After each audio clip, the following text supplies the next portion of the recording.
va se gêner sur Europe 1. 15h30, 18h, Laurent Ruquier. Bonjour, bienvenue sur Europe 1 jusqu'à 18h. Aujourd'hui, avec vous, Charlotte Gabris est de retour. La petite jeune qu'on aime bien, qu'on a pris sous nos ailes protectrices. Oui. Elle a intérêt à être protégée aujourd'hui parce que vu ce qui l'entoure, autour de Charlotte Gabris aujourd'hui, Jean-Pierre Coff, Titoff, Michaloff, Bénichoff et Christophe Beaugrand. Bonjour. Bon bah voilà, ça fait une belle équipe quand même. Hein. Pourquoi quand même? Oui, pourquoi quand même? C'est désagréable. Quand même. Je sais que je remplace au dernier Eboué au dernier moment, mais quand même. Bah, c'est vrai, Fabrice Eboué nous a lâchés au dernier moment. Merci d'être venu au pied levé le remplacer. C'est le nègre de Fabrice Eboué. Je voudrais signaler pour les auditeurs qui connaissent déjà Charlotte Gabris qu'elle a vraiment manifestement changé pendant l'été. Oui, j'ai beaucoup changé. Il s'est passé quelque chose. D'abord, vous êtes noir. Fallait bronzer. Vous revenez d'où là? De Suisse. C'est c'est un pays un peu exotique. On a eu 2 jours de soleil, donc ça c'était chouette.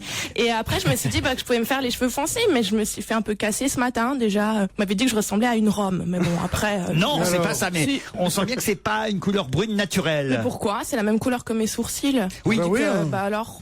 C'est accordé. Et c'est tout. À la place des cheveux. C'est un peu l'hôpital qui se fout de la charité là. Je suis désolée, mais... C'est vrai. Non, mais Jean-Pierre. Jean-Pierre, Dieu sait que je te défends toujours, mais là t'as mis le pied dans un trou. Qu'est-ce qu'il y a, Pierre? Qu'est-ce qu'il y a? Arrêtez de mater dans le public. Je mate dans le public parce que j'ai vu mon dévolu. C'est laquelle? C'est la petite brune au premier rang là? Ta gueule, toi. Ça veut dire c'est la petite brune, c'est une dame. Regarde-moi ça. D'accord. Puis tu la verrais à poil, dis donc. Et toi c'est lequel? C'est le petit gros ou le grand blond? C'est le chevelu derrière toi. Charlotte, j'ai un auditeur qui s'adresse à vous pour vous rappeler un peu qui est qui autour de la table. D'accord. Au cas où vous l'auriez oublié, puis il y a des petits nouveaux dans l'équipe aujourd'hui. Bon, notre auditeur ne pouvait pas savoir que Christophe Beaugrand serait là aujourd'hui, mais en revanche, voilà, il vous rappelle que voilà, vous avez autour de la table, face à vous, quelqu'un avec un accent à la con. Alors ça, c'est Titoff. Hein. Il a un projet de nouveau spectacle dans 3 ans. Aller sur scène ne lui posera pas de problème, mais ça ne va pas être facile de monter sur scène s'il continue à s'empiffrer de Madeleine. Non, c'est du cake. Non, désolé, c'est énorme. Au moment où tu dis ça, il est en train de s'ouvrir une Il a fait une jolie chanson d'ailleurs. Ah oui. Ce soir, je m'empifferai de Madeleine au cinéma. Charlotte, il y a aussi Pierre Bénichou dans l'équipe. Lui, vous l'avez reconnu. Au cas où vous ne l'auriez pas reconnu, notre auditeur précise que si vous avez, chère Charlotte, les épaules d'Amélie Mauresmo, les bras de Gaël Monfils, les yeux de Linda Lemay et pas un accent de plouc, vous aurez toutes vos chances. Ça, c'est pas gagné parce que l'accent, évidemment, ça, il n'est pas québécois, mais on n'en est pas loin. Mais Pierre est un seigneur avec un peu de chance. Dès le premier soir, il vous emmènera dîner dans un courte paille ou au flunch sur la 13. Le petit chauve avec des lunettes de soudeur daltonien. Qui regarde Laurent Ruquier en se demandant ce qui va lui tomber dessus. C'est le petit nouveau, Jean-Pierre Coff. Lui, vous pouvez le pécho à l'aise, nous dit l'auditeur. Mais attention, lui faites surtout pas boire de la bière avant de se coucher, ça risque de dilater la couette. Oh bah ça alors. C'est quoi cette histoire? Qu'est-ce que ça veut dire ça? C'est un Ça veut auditeur dire que je intime. ne bois pas de bière parce que ça fait péter. Ah ouais, d'accord. C'est quelqu'un qui vous connaît bien. Alors. On n'avait pas compris, tiens. Je suis vraiment ravie de faire Pour votre pour connaissance. draguer, c'est l'idéal. Hein. Oui, c'est clair. Tu te dis comment résister? Oui, quoi. c'est C'est ça. pas si mal que ça. Ah oui, De quoi? De péter? L'odeur de paix sous la Ah couette? oui, bien sûr. Vous aimez? Si on est un autre amateur, évidemment, ou Oui, une oui. autre amateur. Ah non, Il y a celui qui fait fort, celui qui fait pas fort, celui qui en a aussi pour les sourds. Tu connais? Non. Quand t'as pu, tu dis il y en a aussi pour les sourds. Qu'est-ce qu'il y a, Pierre? Quelle élégance. Il faut que je vous le décrive. Quand on dit un petit show, d'abord c'est un colosse. Ouais. Ensuite, il est d'une élégance absolument formidable. Et maintenant, il vient de signer chez Leaderprout. Si vous saviez ses manchettes, ses poignets, Ouais. il a des poignets En tissu. simples. Il a des poignets simples, mais quand même avec une possibilité de mettre des boutons de manchette. C'est les boutons de manchette en tissu d'ailleurs, sur les boutons de manchette en soie. Ouais, Ils j'ai sont très acheté chers. ça au printemps, déjà il y a 20 ans, ça va. J'ai fait ça au non, printemps, mais non, écoute, Mais arrête. si, la boutique. La boutique, ouais, Arrête. au magasin En fait, Le Printemps, c'est ma mère qui m'avait ramené ça parce que ça coûtait trop cher les trucs en métal. Mais non, ça c'est les plus jolis, ça. Pour les gens élégants, vous êtes habillés comme un Romanicel et vous vous moquez des gens qui ont la correction le matin de venir Alors habiller. petit gilet à capuche. Gilet à capuche, ça suffit. Allez, Ah, c'est- Ça ne hop, se fait j'appuie plus. sur le bouton. Mais là. ça ne se fait plus du tout. Mais le machin capuche là que vous avez, c'est fini, c'est devenu très très flou. Maintenant vous. Non, Mais oui, c'est ah non, mais c'est je vous pas- assure. Mais oui, on Non, mettait mais- ça avec Jean-Pierre quand on faisait le tour de Central Park il y a 15 ans. Oui, Mais non, mais- Hit the Road Jack, on mettait ça. Méfiez-vous, parce que à force de vous moquer des gens qui sont à peu près bien élevés et élégants, ça va tourner mal pour vous. D'accord, Jean-Pierre. Et même puisque je suis avec mon pote, ça tournait mal pour ta gueule. Allez, des mails d'auditeurs après la pub, on se retrouve. Retour du côté du studio Merlin d'Europe 1. On retrouve Laurent Ruquier et ses complices pour On va gêner. Vous le savez maintenant, ça commence à 15h30 et ça va jusqu'à 18h. Mais une chose ne varie pas, c'est vous, chers auditeurs. On vous aime et on fait la part belle. Pas mal de mails pour vous, Christophe Beaugrand, quand même. Hein. Bravo. Oh bah ça va, Pierre. Hein. En 2 émissions déjà, vous avez manifestement marqué nos auditeurs, ou alors vous avez de nombreux amis, j'en sais rien. C'est Mais en tout cas, possible, je sais pas. ils nous envoient des mails. Bonjour Laurent, fidèle auditeur de 21 ans, je vous écoute depuis de nombreuses années. Mes oreilles n'ayant jamais été choquées par vos propos sur France Inter, je vous ai suivi sur Europe 1, c'est dire. Et je voulais vous faire part de ma gratitude pour avoir pris Christophe Beaugrand dans votre équipe. Je l'aime beaucoup, il me fait rire et j'espère vraiment le revoir pendant quelques mois. C'est Sylvain, alors on va tout de suite vérifier. Vous êtes au téléphone, Sylvain? Oui, c'est ça, bonjour. Vous êtes Bonjour à un tous. ami personnel de Christophe Beaugrand? Exactement, c'est ça. Non, je ne C'est mon connais pas de cousin. Sylvain. Ouais, ben alors, comment vous le connaissiez, Christophe Beaugrand? Bah, j'écoutais en fait Morandini le matin, donc c'est comme ça que je l'ai connu. Au revoir, Sylvain. J'ai passé quelques mois avec Jean-Marc. Ouais, j'appréciais beaucoup ses billets d'humeur et du coup, je suis super content de le retrouver à la rentrée dans votre émission. Bah c'est gentil, Sylvain. Olivier pense la même chose et il bah, lui merci. dit en ce moment Gérard Miller n'est pas terrible, vous pourriez le remplacer définitivement par Christophe Beaugrand. Je sais pas qu'est-ce que vous en pensez, Pierre. Il s'en fout, il dort, Il Pierre. s'en fout. Ça parle pas de lui, il roupille. Non, moi je trouve qu'ils sont à peu près pareils tous les deux. Non, j'ai une information très importante à vous donner. Mais enfin, si je peux. Vous avez un courrier vous aussi J'ai un courrier. Profitez-en, on est dans la J'ai lecture un du Ça y est, courrier. il veut tirer la couverture, hein, j'ai bien compris. Vous connaissez ce petit boui-boui qu'on voit sur les routes là? Courte paille. Ce boui-boui qui s'appelle Courte Paille. Ça a pas recommencé. Que j'ai C'est eu quoi, la ça faiblesse de conseiller l'autre jour. Ouais. C'est Plouc. M'envoie un bon service client Courte Paille montant 17 €. Date de validité. Numéro du pauvre. Et ils mettent la photo de ce qu'on peut becter. Sérieusement. Est-ce qu'on envoie 17 € à un type comme moi? On envoie par la poste 1700 €. Le prix de 15 grammes. Pas à quoi vous faites allusion. Ah bah tiens, alors justement, j'avais un autre mail pour vous, Beaugrand. C'est Mélanie qui vous a vu participer au bingo au profit de Solidarité Sida dimanche SIDAction dernier. dimanche, oui, oui. Voilà. Il paraît que vous avez animé le bingo tout l'après-midi pendant 4 heures de tirage. C'était horrible. Ça, alors, mais comment on anime un bingo? Vous avez déjà été animateur de bingo, Pierre Bénichou? Vous savez animer il paraît qu'il a fait ça pendant 4 heures, animer le bingo. Ça doit être vachement Qu'est-ce que difficile, non c'était pour la bonne cause, c'était pour le SIDAction. Et alors, mais comment on anime un bingo? Eh ben, On tire les on numéros. passe son temps à tourner les boules et on tente de mettre un petit peu d'animation. Ah, ça c'est c'est compliqué, hein. ça c'est pour animer une bimbo, ça. Et vous avez vraiment un chat qui s'appelle Poppers, nous dit Mélanie? Mais oui, c'était l'année d'épée. C'est un chartreux, c'est l'année C'est l'année d'épée. d'épée, ouais. Parce que, non, mais, du coup, d'épée, d'épée. la lettre P. C'est une thématique aujourd'hui ou quoi? Mais non, mais- thème de la journée. et j'ai- On a des connaisseurs là. C'est bien, mon chat s'appelle Poppers, mais j'étais jeune. C'était il y a 12 ans. Il y a 2 ans. C'était une vieille bête. Il a la petite sœur qui s'appelle Vaseline aussi. Non, pas du tout, pas du tout. J'ai une chienne qui s'appelle Colby, comme Alexis Colby dans Dynasty. Vous savez pas ce que c'est que du Poppers, Pierre Bénichou, peut-être? Oui, c'est le truc on qu'on appelle prend Stevie. juste avant. Ouais, juste avant quoi Si vous venez chez moi, Pierre, je vous montrerai mon chat. Voilà une bonne idée. Vous pourrez sniffer mon chat si vous Il le ose souhaitez. tout, hein, Beaugrand. Il a raison, faut y aller quand faut y De aller. toute façon, il sait qu'il n'en a pas pour longtemps. Il fait le tout pour le tout, il joue le tout pour le tout. Le salaud. Il joue le tout pour le tout parce qu'il sait bien qu'on va pas dire il est bon. Mais on peut dire, s'il continue d'être comme ça, quelle nature. Ouais. C'est déjà pas mal.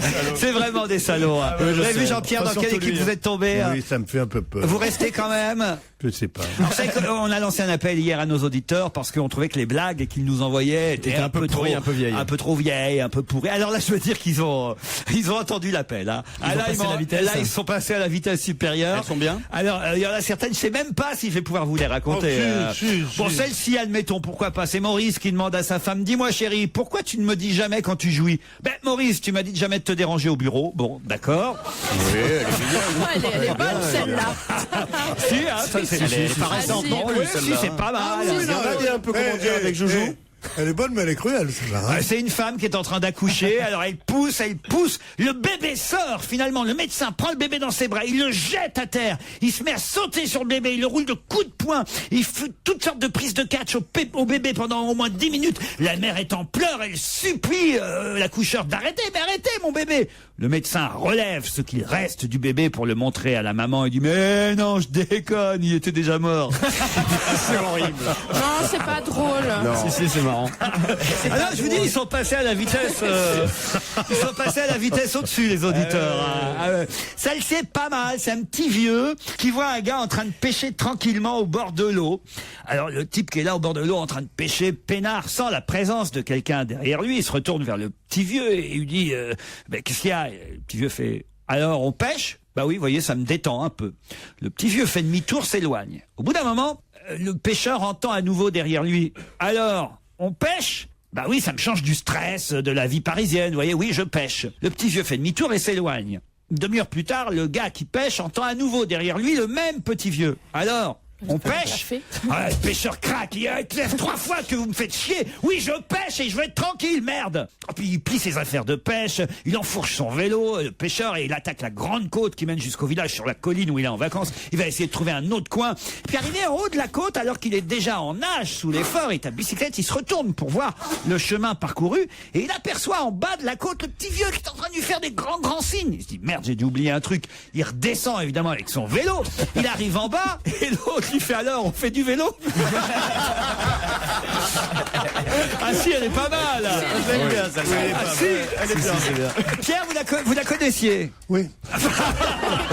J'ai bien vu à votre tête que vous la connaissiez. Si, elle est bien con. Pierre, je suis effondré. Qu'est-ce que vous voulez? Mais... Non, moi aussi, je suis effondré. Moi, je suis effondré pour autre chose. Ah, allez-y. Parce que si je vais plus loin dans mon invitation de courte paille, mon invitation de courte paille, je peux vous lire des trucs. Ça vous dérange pas de vous taire pendant que je L'invitation à 17 €. Offre les 17 €. Ouais. On leur a fait pour 200 briques de pub, ces cons-là. Sans le vouloir, pas normalement. Gagner une Ils andouillette. m'envoient un truc de 17 €, ils disent: offre valable en France métropolitaine, toute reproduction ou utilisation dans un autre but donnera lieu à des poursuites. Ce bon cadeau ne peut être remboursé en espèces. Vous allez tout nous ni lire. cédé. Et courte paille décline toute responsabilité en cas de perte ou de vol du présent titre. Mais crève. Oh là là, voilà ce que je fais, moi. il le déchire en direct, c'est Écoute, bouleversant. Gainsbourg a été célèbre pour avoir désiré un billet de 500. Moi, je déchire un billet de 17. Voilà. 17 € de courte paille, vous auriez pu l'offrir à quelqu'un dans le public. Non, j'aime pas les pauvres, moi. Dans un instant, tout de même, on se retrouvera après un peu de musique avec Paul Vermus. Vous aimez On va gêner? Vous avez bien raison. Vous aimez Laurent Ruquier? C'est encore mieux. Vous souhaitez assister à l'enregistrement mais vous ne savez pas comment faire? Écoutez, moi je vous donne la solution. Appelez-nous au standard d'Europe 1, c'est le 39 21, 34 centimes d'euros par minute. Une info, une enquête, un défi. C'est le challenge Vermus. Paul, avant de vous donner vos enquêtes du jour, j'ai quelques réclamations envoyées par les auditeurs. Bonjour Paul. Bonjour Laurent, bonjour à tous. Bruno, Bonjour. par exemple, Jean-Paul. il dit voilà, Monsieur Vermus s'est trompé. Il aurait quand même pu préciser que c'est un homme qui avait agressé François-Marie Bagné dans la foule des manifestants l'autre jour et non pas une vieille dame, comme il l'a dit bêtement. S'il avait vu les images à la télévision, il l'aurait su. Eh bien, c'est une erreur de sa part. Je persiste et je signe. Je dirais même que c'est un homme plus une femme. C'est-à-dire, Voilà. il s'est fait Mais agresser c'est plusieurs deux personnes, fois en alors. même temps, c'est ça. Ah bon, alors écoutez, je vous crois, Bon, Paul. réclamation suivante, s'il vous plaît. Tu sens l'ancien militaire, quoi. Tu vois, c'est pas le genre de type qui est là. Réclamation suivante. Vous nous avez dit aussi que Frédéric Mitterrand, solidaire du président de la République, n'avait pas porté de Charlotte.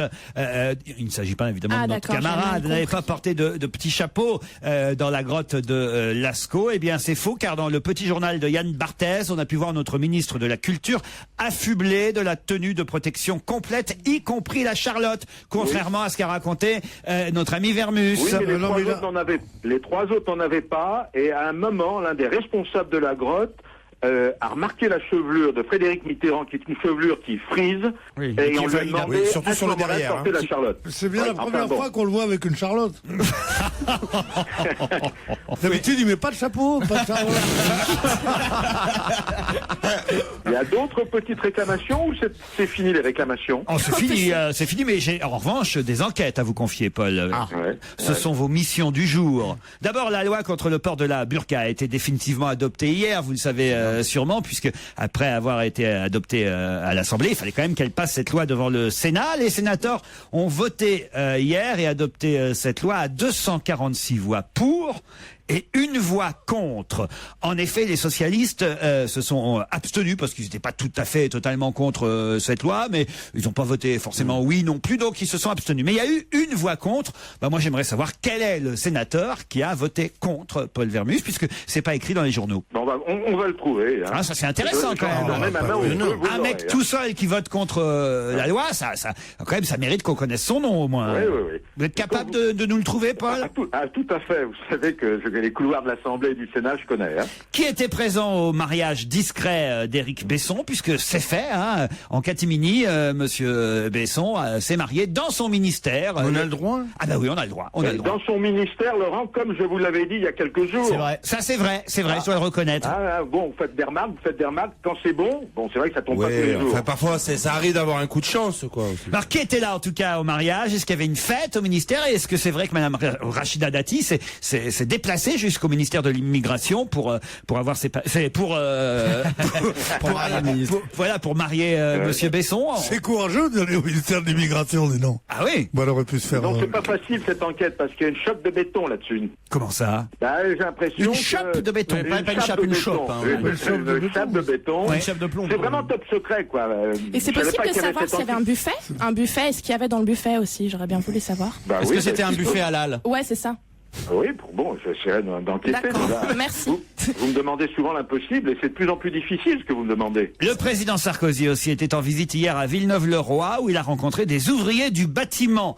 Et dans la presse, dans François précisément, on nous dit qu'en fin de rencontre avec les ouvriers, le président a voulu parler des retraites et qu'une trentaine d'ouvriers, je cite François, ont été triés sur le volet. Alors moi j'aimerais savoir comment ont été choisis ces ouvriers, quels étaient les critères de sélection des membres de l'UMP déguisés. Comment ça, des membres de l'UMP? Bien sûr, sûrement des membres de l'UMP déguisés. Ils leur ont filé des tabliers et hop. Et puis alors, dernière question, les rapports entre le Premier ministre et Michel Alliot-Marie sont-ils vraiment au plus mal? Puisqu'hier, on a bien compris que le Premier ministre reprochait à la ministre de la Justice d'avoir laissé fuiter des informations envers les journalistes et qu'elle était responsable de son conseiller qui la suit depuis plusieurs années dans différents ministères, si j'ai bien compris. J'ai bien compris, Paul? Vous avez tout à fait compris. Je crois que rien ne va plus entre MAM et le Premier ministre. Mais il y a eu quelque chose entre eux? Il y a quelque chose. Il y a peut-être eu quelque chose. En tous les cas, il n'y a plus rien maintenant. Et quelque chose de quel genre? Écoutez, ne soyez pas trop curieux, soyez pas impatients. Attendez 1 heure et vous en saurez plus. Oui, mais je voudrais quand même vous poser une question, ça m'intrigue. On n'a quand même pas le droit de se marier dans un ministère. Il y a les mairies pour ça. De quel droit est-ce que... Le président de la République, c'est marié. Oui, mais monsieur le président de la République, enfin le président de la République, il a peut-être des droits, des avantages que les ministres n'ont pas. Oui, mais en cas exceptionnel, on peut ne pas publier officiellement. Mais alors est-ce que je pourrais me marier chez moi dans mon jardin? Il suffit de connaître son idylle. Je connais bien son idylle. Je connais très bien mon idylle. Pour vivre ton idylle avec Odile, il faut connaître son idylle. Et tu peux demander une dérogation. Et si le maire est d'accord pour venir chez toi, il vient chez toi et il te marie chez toi. C'est comme d'être enterré dans son jardin. Sinon, moi, j'étais enterré dans mon jardin à 2 reprises. Moi qui vous parle ici, j'étais enterré 2 fois dans mon jardin. Non, mais on peut avoir toutes les dérogations possibles. Hein. Mais non, mais il me semble qu'on n'a même pas à demander parce que vous faire une confidence, Paul Vermus. Je marie mon fils. Non. C'est bien, bravo. Moi, je l'ai marié la semaine dernière, le mien. Eh ben oui, moi c'est... Dis donc, vous êtes tranquille alors. Mais pas ensemble, visiblement, parce que je vous ai pas vu. D'abord, je savais même pas que vous aviez un fils, C'est parce Jean-Pierre que Coff. vous vous intéressez pas à ma vie. Mais un vrai fils, pas un M'en fils. fous, je genre, repense que c'est, hein. je me balade et je me promène et je dis tiens, ça c'est un neveu, puis le lendemain tiens, ça c'est mon fils. Non, Non. mais vous me prenez pour qui? Je vois pas du tout à quoi vous faites allusion. Oui, puis... On en a connu beaucoup des comme ça. Non. Là, j'aurais dit c'est mon neveu, c'est mon fils. Jean-Pierre Coff. Jean-Pierre Coff a un fils, vous le saviez, vous, Paul? Moi, je le savais. Ouais, je le savais. Enfin, dites-lui que ça va lui coûter bonbon, le mariage. Hein. Je sais de quoi je parle. Hein. Mais pourquoi il se marie si tard, votre fils? Eh ben, Il l'a parce fait il y a pas que longtemps, Il a hein. été longtemps avant de trouver une dame, mais il se marie, c'est une régularisation. Il a déjà des enfants. Ah, Mais alors, ah, je suis grand-père, bien ah ouais, sûr. et elle est sympa, votre bru, alors? Soyez gentil de pas poser de questions.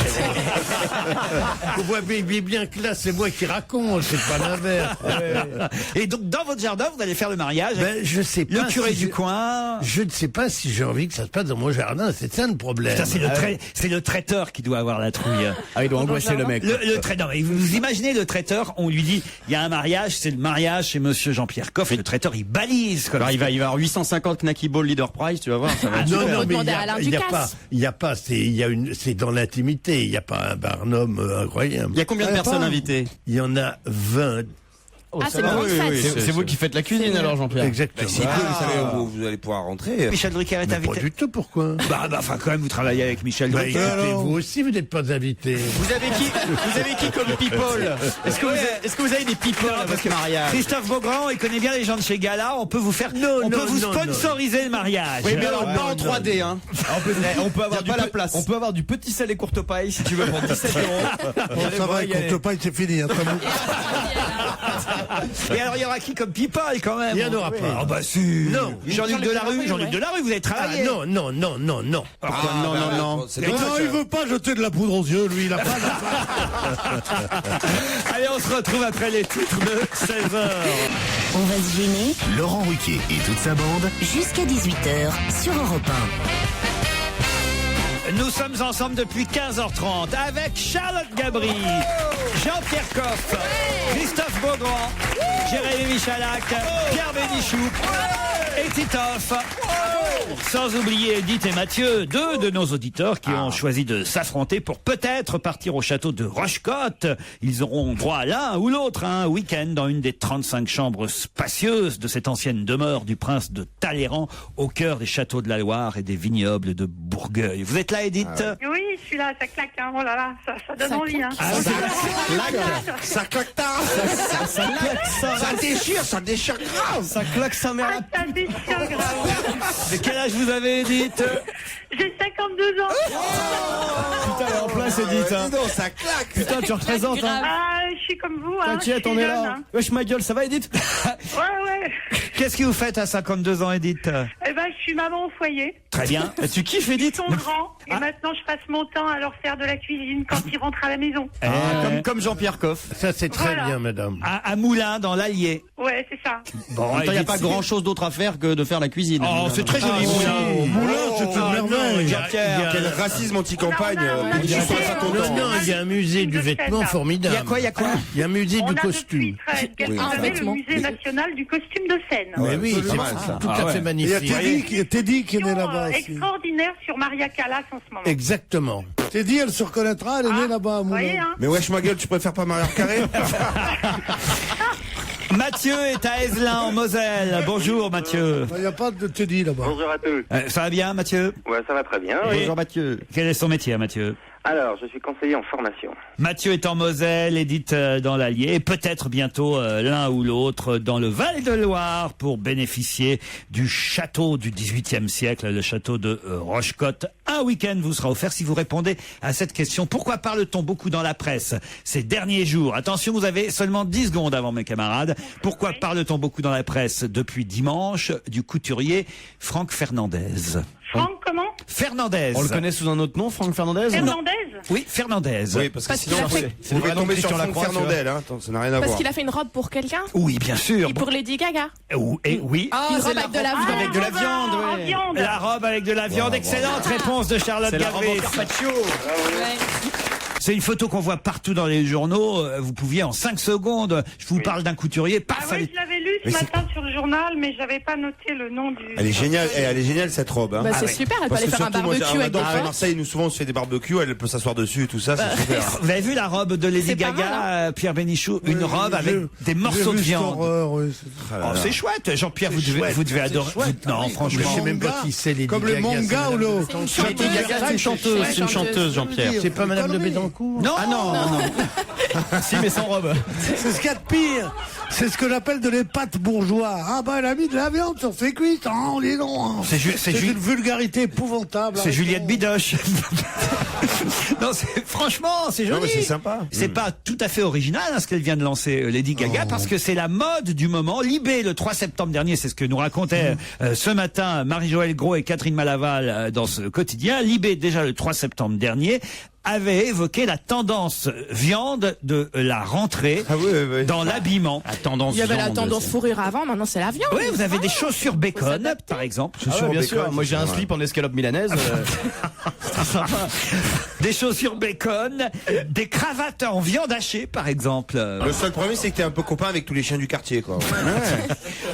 Jean-Pierre, vous devez aimer ça, vous qui aimez la viande, les machins, la bonheur. Mais pas pour s'habiller. Je sais pas, moi, un petit porte-jartel en tripe. Ah ouais, ça peut être pas mal. Un petit porte-jartel en chipolata, ça dirait bon. Pour le mariage, pour votre bru. Un string saucisse. Oui, il faudrait ça. Quelle horreur. La merguez, ça pique, ça peut piquer. Ça va être joli, franchement. Oui, c'est possible. Voilà. Je vais voir. Moi qui n'aime ni la viande ni les femmes, je suis au supplice. Non, mais écoutez, elle veut faire parler d'elle, c'est tout. Lady Gaga, elle a réussi, vous voyez. Oui, mais assez de cette indulgence incroyable. C'est un truc dégoûtant, idiot, stupide, qui rend les gens encore plus bêtes qu'ils ne sont. Arrêtons. Et pourquoi ça vous dérange, Une Pierre robe en viande. Parce que c'est grotesque, une robe en viande. Parce que lui, la robe en viande, il vous énervez contre une robe en viande. Parce que lui, il est plutôt culotte au poisson. Mais c'est pas demain que tout le monde va acheter une robe en viande, de toute façon. Mais alors pourquoi la mettre dans les journaux? Il met une robe en viande et t'as toutes les codes qui disent putain, elle a de la chance. Ça devrait vous plaire. Elle fait le buzz, ça doit être un mot que vous aimez, ça. BUZ 2Z. Internet. Ouais. Voilà. Il va m'apprendre à causer en plus. Mais oui, elle fait le buzz, il a raison, elle fait le buzz. C'est pour ça, c'est pour qu'on parle d'elle. Tu peux tuer des enfants aussi pour qu'on parle de toi.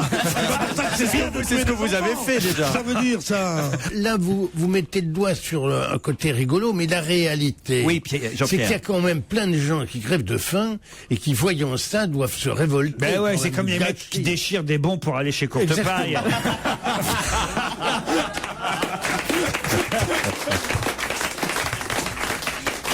Mais enfin, écoutez, Jean-Pierre, nous c'était juste une petite proposition. Pourquoi j'en parle? Parce que je pensais franchement que pour votre bru, ça faisait une jolie robe de mariée. Oui, franchement, là tout de suite, on reconnaît la bru de Jean-Pierre Coff, une robe en peau de viande. Franchement, non. À voir comme il veut acheter une robe en légumes, lui. Non, franchement, ça serait pas. C'est quand le mariage, Jean-Pierre? C'est toujours cavaler. Non, mais on s'intéresse, on est des Pierre, c'est normal, on est des amis, on viendra, on va se cotiser, on va faire un cadeau. Bien sûr, on ira en hélicoptère avec Michel Drucker. Voilà. Quand il arrivera, il dira quel parcours, Coco. On va se cotiser, on va offrir une alliance en chorizo, ça va faire plaisir. mais alors, vous êtes fiers et heureux quand même d'avoir votre fils qui se marie, Jean-Pierre. Oui, je suis fier, heureux. Alors c'est un fils adoptif ou c'est vous qui l'avez fait? Qu'est-ce que ça peut vous faire? Mais je demande. Ben oui, c'est vrai, ça. D'ailleurs, c'est un fils qui vient d'où? Mais oui, vous l'avez trouvé où? L'enfant ne sait rien.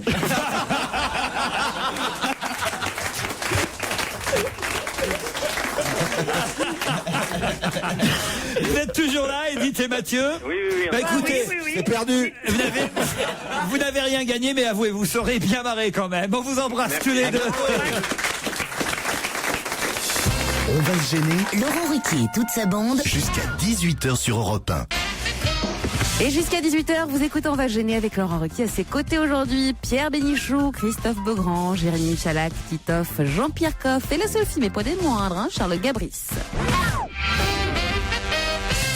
Qu'est-ce qui se passe, Charlotte? Qu'est-ce qu'il vient de me dire? Qu'est-ce qu'il a dit? Qu'est-ce qu'il vous a dit? Regarde, il me fait, tu vois, je me pose une question, donc je me suis dit qu'il allait dire un truc intéressant, et en fait, non. Hein, il m'a dit, je me demande si t'es très belle ou pas du tout. C'est pas possible. C'est un mec qui sait parler aux femmes, quand même. Oui. Et franchement, c'est vrai qu'au début, j'étais très attirée par Jean-Pierre Coff qui me parlait de paix. Et autant maintenant, je suis très attirée par vous parce que vous savez parler aux femmes. Je déconne. Non, mais elle est jolie quand même. Justement, Oui, quand même. Elle n'est pas jolie. Ou elle est un canon, ou elle est moche. C'est gentil, mais ce qui est bien avec vous, c'est qu'on se pose pas la question, on a la réponse directe. Elle est bien, Non, pas du tout. elle est bien emballée en plus. Hein. Une question qui va nous emmener en Allemagne. Où en Allemagne construit-on le plus de murs anti-bruit en béton? À Berlin. Alors, à Berlin, non, pas spécialement. C'est dans toute l'Allemagne. Hein. Comment c'est pas près des autoroutes. C'est pas près des autoroutes. Non, ça, non, genre là où il y a des stades de foot, des choses comme ça. Non. Des gares. Non. Faut trouver ce qui fait du bruit. Où construit-on le plus de murs anti-bruit en béton en Allemagne? C'est un article du Figaro, si vous l'aviez lu aujourd'hui, et vous sauriez évidemment répondre à cette question, Jean-Pierre, car je vous le rappelle, il faut travailler ici. Hein, Oui, mais bien sûr. Parce que c'est lié à des bruits d'animaux. Je sais que vous êtes occupé par les préparatifs de vos noces. Ce sont pas les miettes.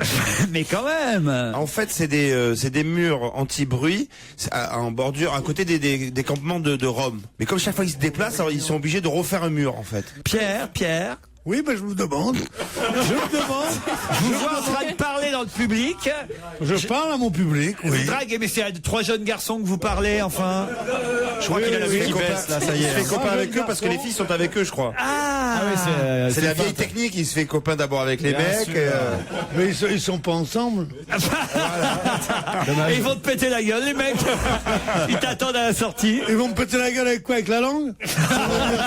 Le plus drôle, c'est en tout cas, comme il y a 3 mecs et 2 filles, il y en a un qui est tout seul, surtout. Bon, dites, mes murs anti-bruit.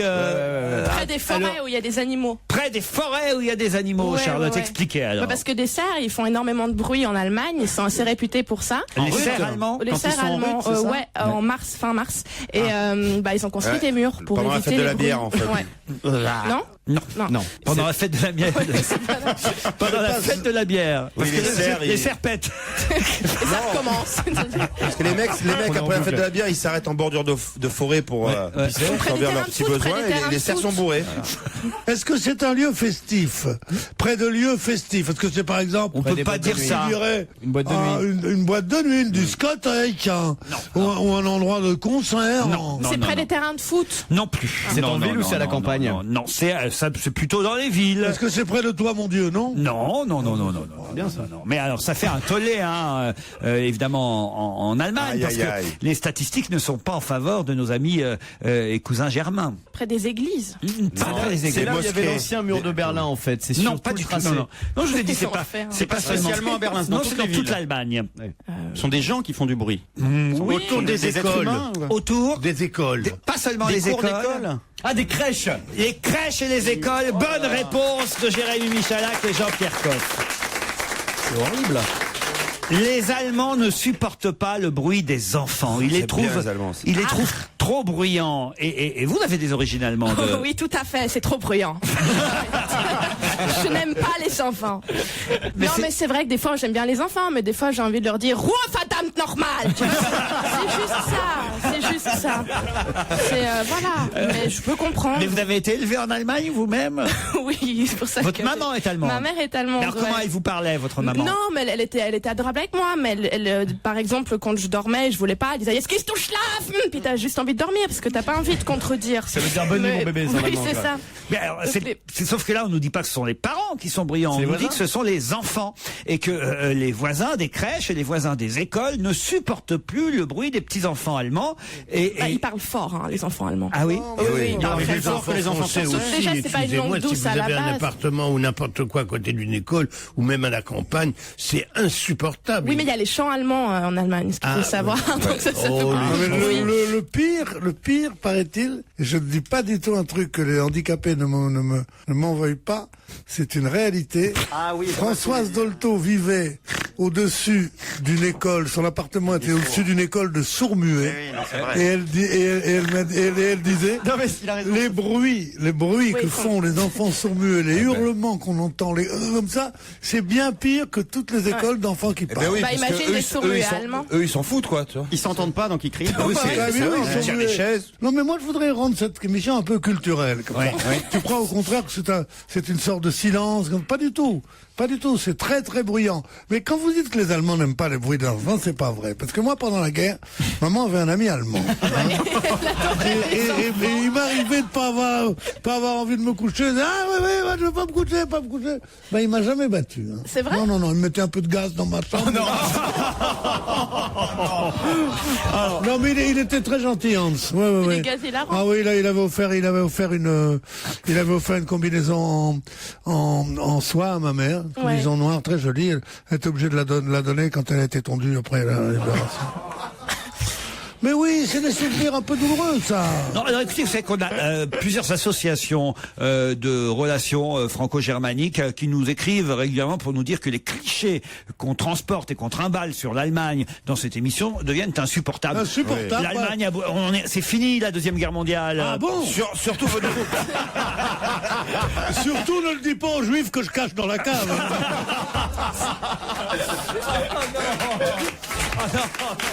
Bon, alors moi je vais vous dire, ma femme et ma belle-fille est allemande et mes petits-enfants vont à un cours bilingue franco-allemand. Je dis à quoi ça sert? On a demandé une choucroute, on a parlé l'allemand. C'est vrai, plus personne, il n'y a que les philosophes. Si on parle plus l'allemand, comment ils font les Allemands? Ils parlent le flamand. Ah oui. Les Allemands parlent allemand encore. Faut bien quand même que les Allemands parlent entre eux, quand même. Quand même, on découvre des choses dans cette famille, parce qu'on est un peu une famille finalement tous ici. On apprend par hasard, et là quand même on est très déçus et très tristes parce qu'on aurait aimé recevoir un faire-part que Jean-Pierre Coff marie son fils dans son jardin. Moi personnellement j'aurais dû recevoir un. Voilà. Après on apprend par un autre hasard que Pierre Bénichou a des petits-enfants qui sont à moitié allemands. Alors on ne sait pas par quel côté ils sont allemands. Hein. Et parfois quand tu passes dans le couloir... Mon fils est français, mon cul est international, et ma belle-fille est allemande. Comment s'appelle-t-elle? Kurt Paille. Voilà. Non, elle s'appelle Vanessa, elle est absolument divine. Vanessa, c'est pas allemand, ça, Vanessa. Vanessa, c'est le chanteur Tef. Elle est si jolie. Déjà qu'elle est pas... Quel bonheur, cette petite Vanessa. Elle est pas très contente avec moi. Ah, pourquoi elle est pas contente avec vous? Qu'est-ce qu'elle vous reproche? Elle me trouve un peu trop français. Je suis sûr qu'il est très pressant avec sa belle-fille. Non, mais sa maman est française. Ah. Donc elle est. Ah, il y a qu'un quart d'allemand chez vos petits-enfants. Il y a un quart d'allemand chez les petits-enfants, et encore le père, il est suisse. C'est un allemand, mais depuis seulement 1937 quand la. Oui. Non, qu'une partie de la Tchécoslovaquie a été annexée. Ouais, les parents sont venus. Ah, il est tchécoslovaque alors. Non, ils sont... Tout ça pour nous dire qu'elle est tchécoslovaque. C'est pas pareil. Ça n'a rien à voir. Bah ouais. Il sait plus là en fait. La nationalité allemande. En fait, tu sais que moi j'ai une cousine qui est italienne. Enfin bon, elle mangeait pizza quoi, surtout en fait. Voilà quoi. En fait, elle aime bien, voilà. Parce qu'elle est sortie une fois avec un Italien. Mais c'était juste, elle n'avait pas couché avec lui. Non, Mario, il respectait la femme, Mario. Hein. Un disque européen, le nouvel album de Raphaël qu'on attend avec impatience. C'est pas impatience, avec fureur, j'attends. Non, on a dit qu'on parlait plus de ça. Le 27 septembre prochain, premier extrait du bar de l'hôtel Pacifique 231, Raphaël en exclusivité sur Europe. 2h30 de détente et de rire, 7 chroniqueurs à toute épreuve, mais un seul maître de cérémonie des après-midi, vous l'avez compris, vous êtes bien sur Europe 1, c'est On va gêner avec Laurent Ruquier. À l'occasion de la disparition de Claude Chabrol, certains téléspectateurs ont revu le formidable film qui date de 1977, Violette Nozière. Mais que peut-on y voir d'étonnant dans ce film? Quelqu'un ou quelque chose? Quelqu'un. Quelqu'un. Il n'y a pas Isabelle Huppert, et ça c'est bien, non? Isabelle Huppert, vous dites? Oui, en Allemagne, on dit Isabelle Huppert. Isabelle Huppert, pas Huppert. Je crois qu'on y voit Chabrol lui-même qui joue un rôle. Ah, souvent dans ces films, c'est vrai, il jouait un petit rôle. Non, c'est pas ça, hein. Claude Chabrol. Est-ce qu'on y voit un animateur télé? Remarquez, moi je suis très triste de la disparition de Claude Chabrol, mais ça fait au moins une bonne raison à Isabelle Huppert de faire la gueule, c'est déjà ça. Hein. Ouais, au moins ça fera pas pour rien, quoi, cette fois-ci. Moi, il y a un motif. Est-ce qu'on voit un animateur télé qui a quelques soucis avec la justice dans ce film? Un film qui date de 77. Il avait quel âge? Quand il était petit. Violette Nozière. Vous vous souvenez de ce film de Claude Chabrol, Pierre? Personne ne sait qui est Violette Nozière, surtout. Ah ben, rappelez-le alors. Violette Nozière était une jeune fille qui avait assassiné sa mère. Et le procès a été un procès dans les années 30, un des procès les plus retentissants qui soient. Et toute la classe culturelle française, les surréalistes en tête, avait pris parti pour elle en disant que c'était justement, son père était mécanicien, dit-on, de train présidentiel, comme disait André Breton, c'était un cheminot, et c'était une famille petite bourgeoise française dans ce cas de pire, et on l'a dédouané complètement, et c'était devenu, cette Maricine était devenue une héroïne. Est-ce que vous vous souvenez du médecin de famille dans cette famille, justement, Pierre Bénichou? En tout cas, dans le film de Claude Chabrol. Donc la personne qui jouait le médecin. Dans le film, il jouait le médecin de famille. Gynécologue, même si mes souvenirs sont bien. Gynécologue, exactement, Jean-Pierre. Est-ce qu'aujourd'hui c'est toujours un comédien célèbre? Comédien moins célèbre qu'avant, mais il est toujours aussi célèbre. Pour autre chose. Pour d'autres choses. C'est pas Jean-Pierre Mariel, c'est pas Rochefort, c'est pas Mariel, c'est pas Rochefort, mais c'est quelqu'un qu'on aime autant. C'était son premier rôle. C'est Senna qui est dans Secret Story. C'est ça. Il était pas né en 77. Quelqu'un qui vit toujours. Quelqu'un qui vit toujours. Ah oui. Donc c'est pas Bruno Kremer, je sais pas, je cherche des... On l'a revu plus tard dans d'autres films. Michel Bouquet. Ah, on l'a revu dans quelques autres films, pas Michel beaucoup, Bouquet. mais quelques-uns. Pas Michel Bouquet. Il a changé de carrière après. Il a changé de carrière. Aujourd'hui, il est connu pour être quoi? Présentateur? Oui, et puis... Présentateur. Ou entre autres... Philippe Risoli? Non, pas Philippe Risoli. Cyril Hanouna. Non, Philippe Risoli dans un... Cyril Hanouna dans le film. Moi j'aurais des ennuis de ce côté-là, j'appellerais pas Philippe Risoli. Non, franchement, Pierre, vous avez vu le film, alors vous pourriez quand même réfléchir un petit peu. C'est quand même pas quelqu'un qui est dans l'équipe. Oui, si. C'est Jean-Pierre Coff. C'est Jean-Pierre Coff. Bonne réponse de Titoff. Eh oui. Merci Jean-Pierre de n'avoir rien dit. Il a des lunettes de gynécologue, Jean-Pierre Coff. D'accord. Eh ben alors, c'était un grand rôle, un petit rôle dans ce film de Chabrol, Jean-Pierre? Non, c'était pas un grand rôle du tout. Moi, j'ai pas mal tourné avec Chabrol parce que à l'époque, j'avais un bistrot et j'amenais à boire et à manger sur le plateau. Il adorait ça. Vous jouiez le docteur Déron dans ce film. Oui, exactement. Et c'était un grand rôle, un petit rôle, une Non, apparition? c'était un examen gynécologique. Voilà. Mais vous aviez des choses. Ça vous a pas aidé à faire votre trou dans le milieu, en tout cas. C'est pas. C'est peut-être depuis ce jour-là qu'elle fait la gueule, Isabelle Huppert, en même temps. Comment on vous a proposé le rôle? Oui, de passer de cuisinier à gynécologue. Juste vous arrivez, vous faites un frottis, vous repartez. Ah oui, mais c'est de la merde. C'était pas... Non, on faisait pas de frottis à l'époque. Ah bon? En tout cas. Et alors, vraiment, on bouffait bien sur les tournages de Chabrol?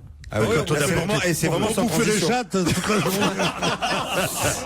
Mais non, voyez où vous me conduisez. C'est un bon souvenir ou pas, Jean-Pierre? C'est un très très bon souvenir. Isabelle était toute jeune, sympathique. Elle l'est plus. Elle est toujours toute jeune. Bon, alors, est-ce qu'Isabelle viendra au mariage de son fils ou pas? Il y avait du monde quand même dans ce film. Il y avait Carmet. Ah oui, Bernard Allan, Mario David, Fabrice Lucchini, qui jouait un étudiant, dites donc, Greg Germain, Zoé Chauveau, Dora Dole, Bernadette Lafont, Jean Carmet, Stéphane Audran aussi, évidemment, qui jouait Germaine Nozière, qui devait être à l'époque encore l'épouse de Claude Chabrol. C'est vrai que votre carrière de comédien, on l'oublie un peu parfois, Jean-Pierre. Parce que c'est pas déterminant quand même. C'est une belle carrière de comédien et aussi une carrière d'auteur dramatique. Il faut pas oublier qui c'est. Tu crois que c'est ça, c'est un mec à qui tu dis fais-moi 2 œufs. Pas du tout.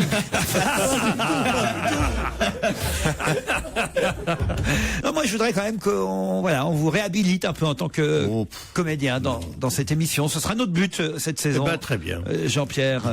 La prochaine fois que je viendrai, je vous lirai un texte. Ah oui, vraiment on aimerait ça. Mais bien sûr. Auteur dramatique. Vous allez faire un discours d'ailleurs au mariage de votre fils. Un quoi? Un discours, il y a un discours. Le père fait toujours un discours. Non mais je suis pas le. Je ne sais pas le père. Mais non. On commence à prendre des trucs.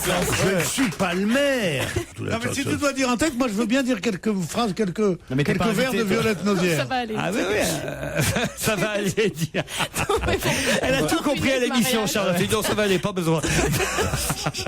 Qu'est-ce que vous voulez dire de Violette Nozière, Pierre? À propos de Violette Nozière, il y a un poème qui a été écrit par André Breton et qui est un des poèmes absolument formidables où il raconte justement après l'engouement qu'avait suscité auprès des intellectuels le cas de cette petite bourgeoise qui avait fini par tuer sa mère après avoir été, selon eux, martyrisée par ses parents. Et elle avait un amant et à qui elle avait. Parce que je m'ennuie. Pardon. Oh là, le regard de killer. Alors elle est jolie, mais pas jolie. Voilà. Non, moi je veux savoir. Vous avez qu'à demander à Simone de Beauvoir à côté de moi de raconter. Je suis désolée. Ça me fait penser à mon grand-père quand il me racontait des trucs qui m'emmerdaient. C'est ce que je faisais. L'introduction, Pierre, était un peu longue, faut reconnaître. On voudrait juste le poème. Parce qu'avec vous, il faut faire des introductions longues, étant donné que vous êtes inculte. Il faut pas, si on commence comme ça, vous dites Ça me fait penser à ma mère quand elle s'énerve. Peut-être on peut le faire pendant la pub, sinon. Non, c'était 3 vers qui étaient jolis parce qu'elle avoue qu'elle a tué sa mère à son amant. Et il dit, fallait-il que ce passant fût obscur, vers toi n'a su faire voler qu'une gifle dans la nuit blanche. Ah ben voilà, c'est joli ça. C'est souvent ce que je trouvais très joli dans ce poème. Mais s'il y a des humoristes professionnels qui sont là et qui disent, ça me rappelle ma mère. Tout le monde rit en se tapant sur le bide. Mais non, c'est la dernière fois que tu viens dans cette émission. Pour moi, c'est toi ou moi et on choisira. Jean-Pierre, votre texte, vous, dans le film, c'était quoi? Vous vous souvenez du... J'en sais rien du tout. Le texte dont... J'écarte les jambes ou quelque chose. C'est une autre poésie. Gynécologue. Qu'est-ce que tu veux qu'il dise d'autre? Le texte que vous aviez dans le film, c'était écarte Mais les j'en sais jambes. plus rien, voyons. Ça devait être quelque chose comme ça. On essaiera de retrouver la scène. Ou n'est Quelqu'un pas a une lampe torche. N'aie pas peur, ma petite fille, je veux pas te faire mal ou je. Le gynéco qui arrive. N'aie pas peur, ma petite fille. N'aie pas peur, mon enfant. N'aie pas peur, ma petite fille, je vais pas te faire mal. Tu veux un bonbon? Donc vous étiez le doc gynéco de l'époque, en fait. Ah, pas du tout. Viens voir le docteur, mais on n'est pas non, peur. Doc Gynéco, c'est un chanteur, il est pas médecin. C'est vrai, mais enfin, Pourtant, il s'y connaît. C'était une chanson, justement, où il Viens voir le expliquait docteur, bien qu'il sûr. était docteur, voyez. Vous savez pas, vous connaissez pas Doc Gynéco? Non, pas bien. Mais je le reconnais. Son Non, premier tube, ça- chacun connaît ce qu'il peut. Moi, je connais un peu breton. Marc Gynéco. Non, Mais je vais me pencher sur son œuvre. Tu veux pas nous le chanter un petit peu, Pierre? La gueule. Je suis absolument furibard. On a une jeune fille charmante qui essaie un peu de vous taquiner. Faut aussi avoir le sens. Taquiner? Mais oui, elle vous Vous êtes taquine. à me faire taquiner. Mais oui, il faut avoir un peu de sens de l'humour, un peu Pierrot aussi quand même. Vous taquinez les autres aussi, vous de temps en temps. Elle peut faire, c'est tapiner. Hein. Oh la classe. Après, c'est moi qui ai des vannes de merde. La guerre, franchement. Tu vois, tu le comprends pas, il veut élever le débat. Bah oui, c'est ça. Non mais je suis sûr en plus que vous allez repartir bons amis, Charlotte et Pierrot, parce que Oh, ça m'étonnerait. À moins d'une petite somme glissée dans ma poche, comme ça. Jean-Pierre, on en a vu des couples comme ça. Ça commence. Oh là là, bon Dieu. Souvenez-vous, votre fils et votre bru au départ. C'était pas gagné, hein, c'était pas gagné. Les histoires d'amour, c'est tout le temps comme ça. On n'y croit pas quand ça commence. Et puis un beau jour, tralala, quelques lilas. Finalement, le poème, c'était pas mal. Hein. Ça, c'est une chanson qui est accessible, non? Allez, on se retrouve dans un instant avec d'autres questions. On va se gêner Laurent Ruquier et toute sa bande. jusqu'à 18h sur Europe 1. La recette du succès des après-midi d'Europe 1, mais c'est un mix, c'est un mélange d'humour, mais aussi d'actualité, le tout orchestré par ce cher monsieur Laurent Ruquier. Quels sont les deux hommes qu'on peut voir en photo habillés en femme dans la presse aujourd'hui? Le fils de Coluche. Alors exact, ça fait une bonne réponse sur deux, puisque je vous demande deux hommes. Alors pourquoi le fils de Coluche est habillé en femme dans la presse aujourd'hui? Et il joue dans un nouveau film. C'est un un téléfilm. téléfilm qui passe ce soir, une nouvelle enquête de Lampion, incarné par Marius Colucci, et effectivement il se déguise en suffragette, en tailleur-jupe et talons hauts. On peut voir la photo dans le Parisien. Ça fait un homme déguisé en femme dans la presse du jour, mais il y en a un deuxième. Un deuxième, donc, qui n'est pas comédien, si? Si, comédien aussi. Et c'est aussi d'ailleurs pour les besoins d'un film que cet homme-là mais pas le même. est déguisé en femme. Mais c'est pas le même. Ah non, c'est pas deux fois C'est un Marius jeune. Colucci. Non, pas le même film, je veux dire. Ah non, c'est pas le même film. C'est non. un jeune ou c'est un homme d'un certain âge? Un peu plus âgé que Marius Colucci, mais enfin c'est pas non plus. Est-ce qu'il a déjà joué un gynécologue il y a quelques années? Non. Non. Il joue la cage aux folles en ce moment? Non, pas du tout. Ah, c'est Non. Cadmerade. Non plus. Pourquoi Parce Cadmerade? qu'il fait tous les rôles, donc je me suis dit pourquoi pas. C'est vrai. C'est pour le cinéma ou la télé? Voyez, regardez ça vient de réconcilier Pierre Bénichou avec vous là. Ah, c'est vrai que c'est très drôle. Mais je voulais, juste pour me réconcilier avec Pierre, j'ai un cadeau pour vous, c'est un bon cadeau de chez Courte Paille. S'il y en a un deuxième, J'en ai. Il y en a un Merci deuxième. beaucoup, qu'elle est gâteuse. C'est J'en vrai. ai déjà eu un. Mais non, elle vient de piquer Merci, celui de j'en ai Jean-Pierre déjà eu un. Coff. C'est ça. Là, dans le Parisien, c'est Marius Colucci pour un film qui passe ce soir, déguisé en femme, et dans Libé, alors. Et là, c'est pour Pas français. Téléfilm ou cinéma? Non, cinéma, c'est un tournage qui a lieu en ce Américain? moment. Un acteur américain. Un tournage qui a lieu en ce moment? Oui, Aux États-Unis ou en France? Ah, Sean Penn. Sean Penn, excellente réponse, double réponse. Sean Penn en femme, ça donne quoi? Ah bah c'est pas terrible, hein, Sean Penn. Il est vilain. Il est moche. Il joue un chanteur genre Robert Smith des Cure, c'est ça? Non mais écoutez, vous êtes sûr que c'est Robert Smith des... Ouais, j'en suis quasi certain. Ouais. C'est Robert Smith des Rouillons-Tout. Non, Pierre, cherchez pas à faire jeune. Non, c'est que dans l'article, ils ne disent pas le sexe de la personne qu'il est censé interpréter. Il dit une star glitter à mi-chemin entre un homme et une femme. C'est la 6e journée nationale aujourd'hui. De quoi donc? Et d'ailleurs, ça nous donne dans la presse une étude canadienne récente qui devrait nous concerner tous personnellement. Alors, c'est lié à Aujourd'hui, transport en commun. Non, c'est pas la 6e journée nationale. C'est lié à la santé. C'est lié à la santé, oui. 6e journée nationale de la... D'une maladie. Alors là, c'est pas une maladie, mais effectivement... La journée sans cigarette. Non, mais effectivement, c'est lié ensuite... la bonne hygiène de vie. Non, c'est lié à l'alcool. Non, c'est pas une maladie, mais c'est C'est un organe qui est souvent malade chez les hommes de plus d'un certain âge. Bravo, Pierre. La prostate. C'est la journée nationale de la prostate. Bonne réponse de Pierre Bénichou. La journée nationale de la prostate. Oui, c'est la journée de la prostate. Ils ferment tous les shots publics à clé. Et à cette occasion, on nous dit qu'il faut pas boire trop de lait. Messieurs, faites attention. Si vous buvez trop de lait ou vous mangez trop de yaourt, eh bien, qu'est-ce qu'il y a, Pierre? Il paraît qu'il faut se masser la prostate. Non, parce que le truc de masser la prostate, c'est pas... Pierre, il paraît que c'est bon pour la santé. On raconte que Louis Jouvet, vous vous souvenez de Louis Jouvet? Oui. Bon, Louis Jouvet, il était dans un... Il se massait la prostate? Il arrive dans son théâtre et au bar de théâtre de la télé, oui, très. Il y a le barman qui dit, alors, monsieur Jouvet, tout va bien? Alors il dit, non, c'est la prostate. Il dit, qu'est-ce que c'est la prostate? Il dit, c'est quand on pisse comme tu parles. Assez joli. Pas mal. Une récente étude canadienne nous dit qu'en tout cas, il faut éviter plus de 2 grammes par jour. Jean-Luc Delarue, c'est ça. C'est du lait en poudre. Non, arrêtez Jean-Luc Delarue, parce que le pauvre est à terre. On parle pas d'un homme à terre. Vous l'avez connu en pleine forme, Jean-Luc Delarue. Non, mais il en prenait déjà. Vous.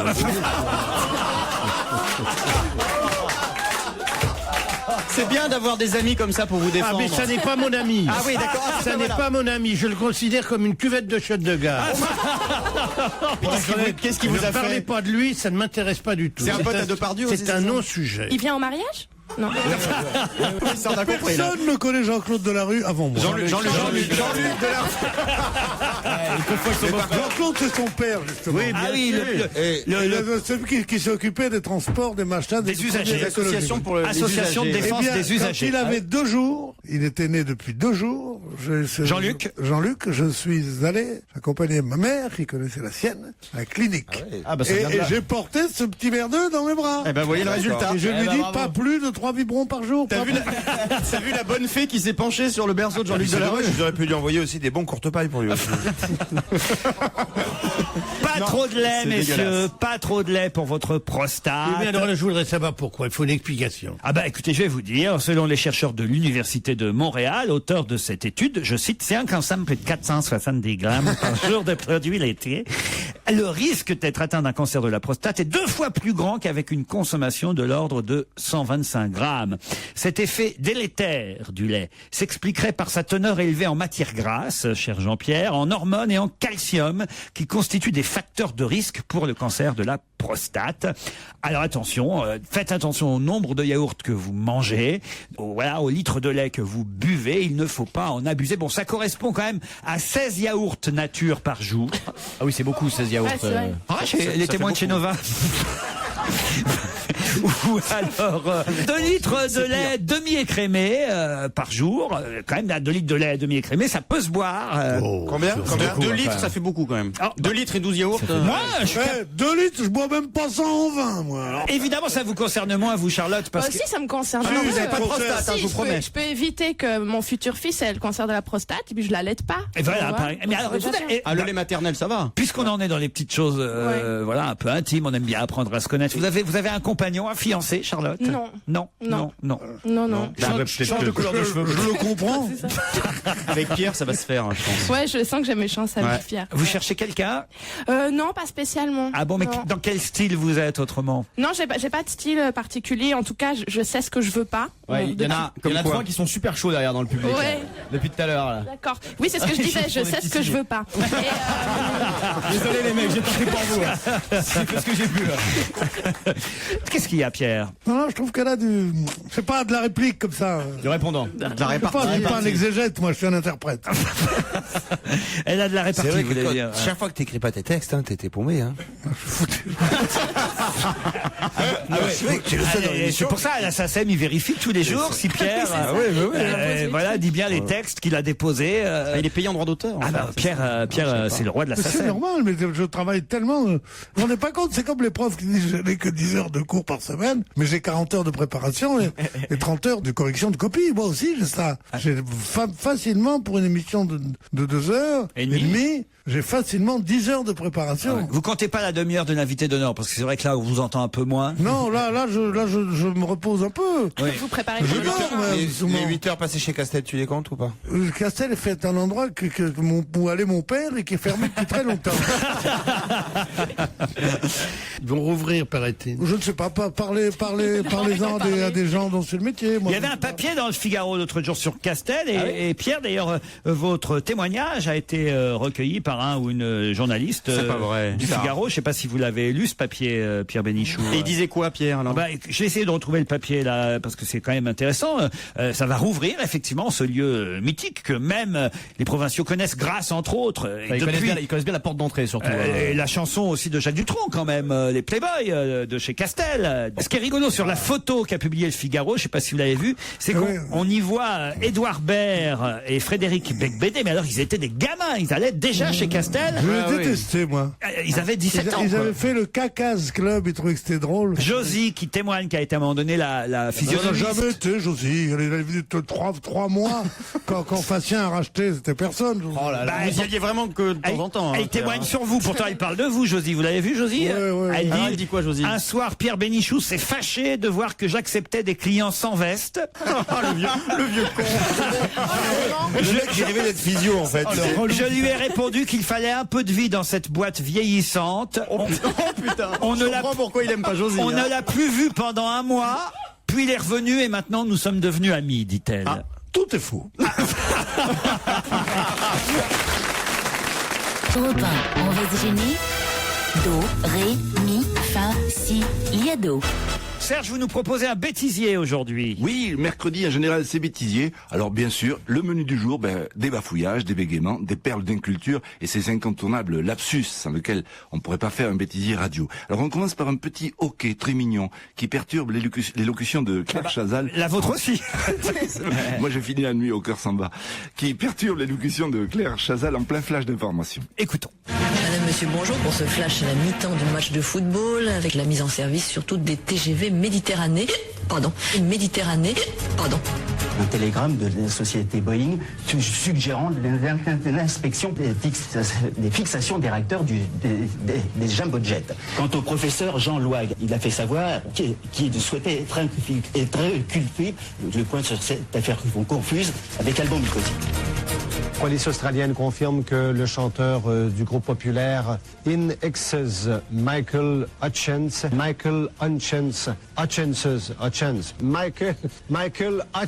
le chanteur du groupe rock In Excess, Michael Hutchence. Ça aura des conséquences destructrices. Voilà, merci. On dit souvent d'une personne bête qu'elle n'a pas inventé la machine à écrire. Je veux avoir un appel. S'il vous plaît, défoncez-moi le standard. Edwige n'existe plus, ce fichier de renseignement des services de police. 2 nouveaux fichiers ont été adoptés. Eden à l'Ouest, un film sur Canal+, Werther sur Arte. Werther. Ah oui. Qu'est-ce que c'est que ça? C'est un opéra. Ah d'accord. Citer un Robert célèbre. Robert Larousse. Et dans le monde, qu'est-ce qu'on y lit aujourd'hui? On y lit que les fabricants de baladures MP3... Baladure. Je vous demande de vous... Et voilà. Dans les 3 autres départements, pour l'instant, les élevages échappent aux microbes de la bruxelloise, mais malheureusement pour eux, ils sont quand même pénalisés par cette maladie. Décidément, la bruxelloise n'en finit pas d'être contagieuse. Il s'agit de la brucellose, bien sûr. Incroyable tous ces. Alors là, vraiment. Allez, défoncez-moi le standard. Défoncez-moi le standard. Tous ces cafouillages. J'ai adoré aussi, je crois que c'est Christophe de Chavannes qui pose une question. On a un candidat, il lui demande de citer un Robert célèbre. Robert Larousse. Robert Larousse. C'est génial. Ça, quand même, faut y faire. Alors, vous les trouvez où tout ça, Serge Liado? Écoutez, j'ai quelques archives. J'en constitue quand même depuis à peu près 1 an. Donc, je fouille. Ce qui fait que maintenant, j'ai presque plus les références. Mais bon, il y a des bêtisiers. On en trouve sur Internet. Et puis, bien sûr, je remercie l'INA, parce que les archives de l'INA... Qu'est-ce qu'il y a? Il y a Pierre qui râle tout ça, il vous fait marrer, Pas Jérémy? du tout. C'était pour faire rire le gosse, là. Dites-moi, Jérémy. Parce qu'il y a Serge qui dit, oh, j'ai des archives, je fouille. Et il y a Pierre qui me dit, putain, quelle vie. C'est pas vrai, j'ai pas dit ça. Ah oui, il cherche des chansons qui se ressemblent. Il est là pour nous apporter une petite note différente. Vous adorez ça, ça m'amuse beaucoup. Ce que fait Serge Liado, Jean-Pierre. Évidemment. Ah voilà. C'est l'ancien gynécologue, il est habitué à fouiller, lui aussi. Vous ne connaissez pas physiquement Serge Liado. Vous pouvez le décrire physiquement, Serge Liado, peut-être? C'est une sorte de croisement entre Francis Cabrel et un Village People. C'est un moustachu et guitare. C'est un colosse, c'est un très bel homme, avec des moustaches, avec un physique de comme on avait il y a 40 ans, c'est-à-dire beau, pas une sorte de camé de 12 kilos, avec des cheveux filasses, et en général le front dégarni, et qui joue de la guitare comme on se branle. C'est un homme. Voilà un bon compliment, Serge. Ah oui, je suis flatté. On vous dit à Shabbat demain. de la guitare. Et on se retrouve après les titres de 17h. On va se gêner, présenté par Laurent Ruquier. 7 jours sur 7 sur Europe 1. En semaine à partir de 15h30 et le week-end dès 16h. On va se gêner sur Europe 15h30, 18h, Laurent Ruquier. Nous sommes ensemble depuis 15h30 et je vous rappelle que nous serons à l'Olympia lundi à la même heure, 15h30, en direct de 15h30 à 18h. Venez nombreux à partir de 14h, boulevard des Capucines, entre autres avec Zazie, Féfé, l'oncle Ben, l'oncle Soul, et Michael Grégorio qui fera revivre les concerts mythiques de l'Olympia puisque c'est à l'occasion de la sortie des coffrets mythiques Télé 7 jours Europe 1 Universal que nous serons à l'Olympia lundi après-midi en direct. Marie-Laure et Alexandre, bonjour. Bonjour. Ah, vous ne pouvez pas venir nous voir? Ah si, Aubervilliers, c'est pas loin, Marie-Laure. Oui, c'est pas loin, mais je travaille. Bon, qu'est-ce que vous faites dans la vie? Je travaille dans un musée. Alors, vous êtes soit guide, soit conservateur? Non. Soit momie. Qu'est-ce que vous faites? Je rédige les contrats. Ah bon, et quel musée on peut savoir? Oui, la Villette, Univers Science. Ah, très bien, là où il y a des expos marrantes parfois? Oui, Cradexpo a été très très marrant. Ah oui, Cradexpo. Une expo sur le paix, justement, on reste dans la thématique du jour. Oui, c'est vrai qu'il y a eu une expo comme ça, assez rigolote pour les enfants, surtout. Marie-Laure, vous allez affronter Alexandre, qui lui est à Angers. Oui, salut Laurent, bonjour à toute l'équipe. Bonjour Alexandre. C'est pas très loin en TGV. Vous pouvez venir à l'Olympia aussi lundi après-midi, Alexandre. Ouais, ça peut se faire, mais il y a le boulot aussi, malheureusement. Il fait quoi comme boulot, Alexandre? Je suis commercial. Commercial, dans quel domaine? Je vends des produits déco, de la peinture. De la peinture. Tiens, ça c'est intéressant. Quelle marque? C'est Sikens. Je connais pas cette peinture. Ouais. Et alors attendez, faites le bon commercial. Elle a quoi cet avantage comme peinture par rapport aux autres? Déjà, vous la connaissez pas trop parce que c'est une marque professionnelle. Bah, là, je suis pas convaincue. C'est une peinture abstraite.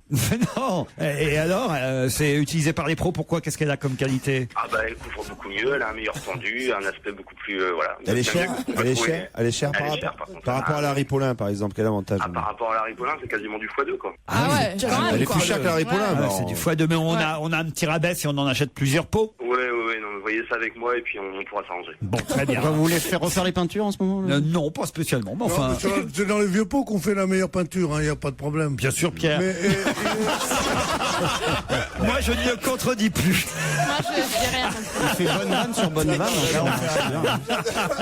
Vous nous écoutez tous les jours, Alexandre? À tous les jours et puis depuis très longtemps, et puis commercial beaucoup dans la voiture. Donc, Évidemment. Et par contre, mais si on a beaucoup de réchampis à faire, ça va? Elle tient bien? Elle est assez, elle est onctueuse? On sent que Titoff est très fan de Valérie Damido. Ah, pas du tout, non, moi j'étais pas. On vient de la voir à la télé, Valérie Damido. Ouais, mais on voyait pas la tête. On a un écran de contrôle là dans le couloir. Et je devrais dire ce qu'a dit Jean-Pierre Coff quand il l'a vu. Ah oui, qu'est-ce qu'il a dit? Il a dit, elle devrait mettre un soutien-gorge à un stage là. Non, mais c'est plus propre. Mais oui, c'est ça. Non, mais c'est vrai. Non, écoutez, elle est pas vieille, Valérie Damido. Mais ça tombe quand même. En tout cas, elle devrait mettre un soutien. ou alors, ça devrait mettre un peu d'amidon. Ah ouais, dis donc. C'est le festival aujourd'hui. Mais moi, je voulais juste préciser que c'était pas par rapport à Valérie Damido. C'était juste parce que j'ai été peintre en bâtiment pendant des années. Ah, ben voilà, il connaît votre peinture, Un expert. Alexandre. Est-ce qu'il faut mettre de l'anti-rouille d'abord? Par exemple, vous auriez un tuyau à peindre. Est-ce qu'il faut mettre de l'anti-rouille d'abord et la peinture après? Ou est-ce que la peinture fait elle-même anti-rouille? Très bonne question. Primaire anti-rouille et puis finition anti-rouille. Vous avez un tuyau à peindre et vous voulez mettre de l'anti-rouille autour? Oui, parce que sans ça, la rouille te bouffe la peinture. Mais il faut bien poncer d'abord. Il faut bien poncer. Je ponce, donc je suis. Voilà. Je l'ai vu venir celle-là, alors on va passer à la question qui vient. Pierre Ponce, de toute façon. Qu'est-ce que ça veut dire, Pierre Bénichou Ponce? Non, Pierre Ponce, c'était une blague nulle. Mais écoutez, on va pas faire un concours de blagues nulles.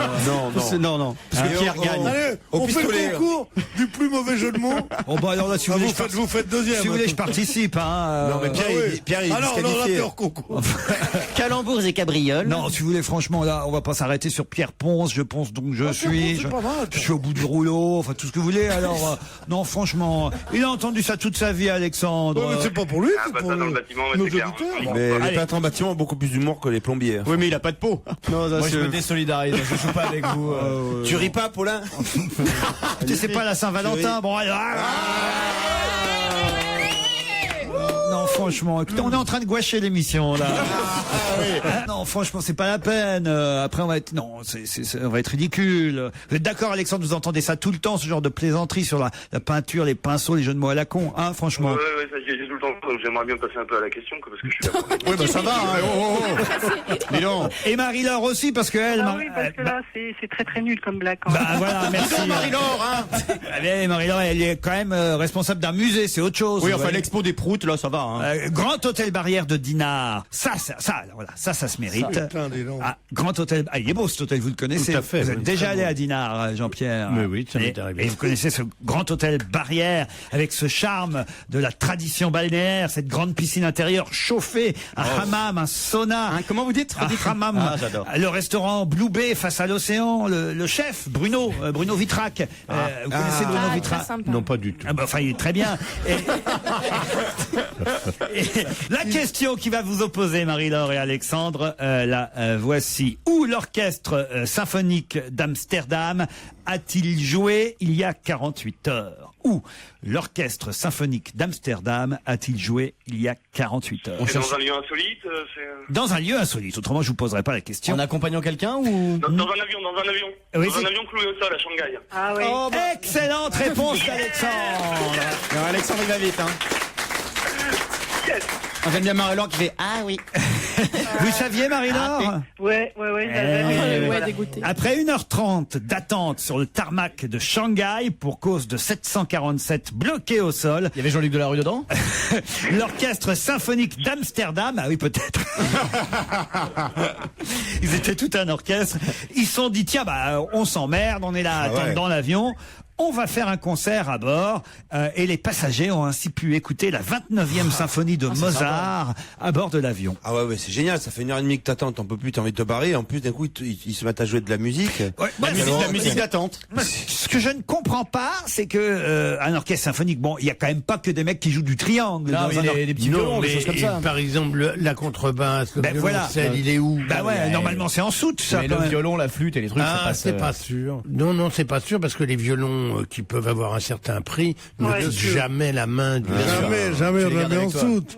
Moi, quand je vais avec mon piano à queue, mon Steinway, je le mets à côté de moi sur un siège. J'ai un de mes amis qui est un Stradivarius. Il le monte dans sa chambre, il dort avec. Ah oui? Ah oui. Il sera là avec son Stradivarius pour les noces de... Non. J'aurais pu lui demander, tiens, pour l'église. C'est pas con. C'est pas con, oui. Voilà une bonne idée. Je vous donne des idées. Votre ami avec son Stradivarius qui viendrait pour accompagner quand vous allez être au bras de votre bru. Ben oui, bien sûr. Et avec Pierre qui chante, si vous l'invitez, ce serait pas mal. Ah oui, Pierre, il fera une petite... Qu'est-ce que vous chantez à un mariage, généralement, Pierre Ah, la queue, Ah, non, c'est pas ça. Il est pas sûr. Hein. Alexandre, lui, va pouvoir faire la fête à Dinard, l'unique hôtel 5 étoiles de Bretagne. Vous part avec qui? Ah oui, c'est intéressant ça. Avec qui vous partez? Avec ma chérie. Avec votre chérie. 2 nuits dans ce... Avec Omar Sharif? Mais non. Avec ça, comment elle s'appelle votre chérie Comment t'es passé? Anne. Comment t'es passé de ma chérie à Omar Sharif? C'est pareil, Omar Sharif. C'est pareil. Ça n'a rien à voir. Anne et Alexandre, vous allez pouvoir profiter de 2 belles nuits dans un des joyaux de la côte d'Émeraude, le Grand Hôtel Barrière de Dinard. On vous applaudit, Alexandre et Marie-Laure, vous retenterez votre chance une autre fois. Génial, Merci à tous les deux. On va se gêner, présenté par Laurent Ruquier. 7 jours sur 7 sur Europe 1. En semaine à partir de 15h30 et le week-end dès 16h.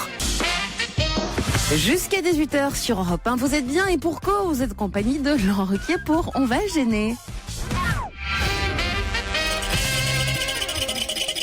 Est-ce que vous reconnaissez ce bruit, mesdames et messieurs? Oui. C'est la moulinette de Jacques Rama. Jacques Rama, de retour. Les meilleurs brèves de la semaine. Johnny a été surpris en compagnie de Zaya. Il s'est écrié « Elle me pique 2000 ».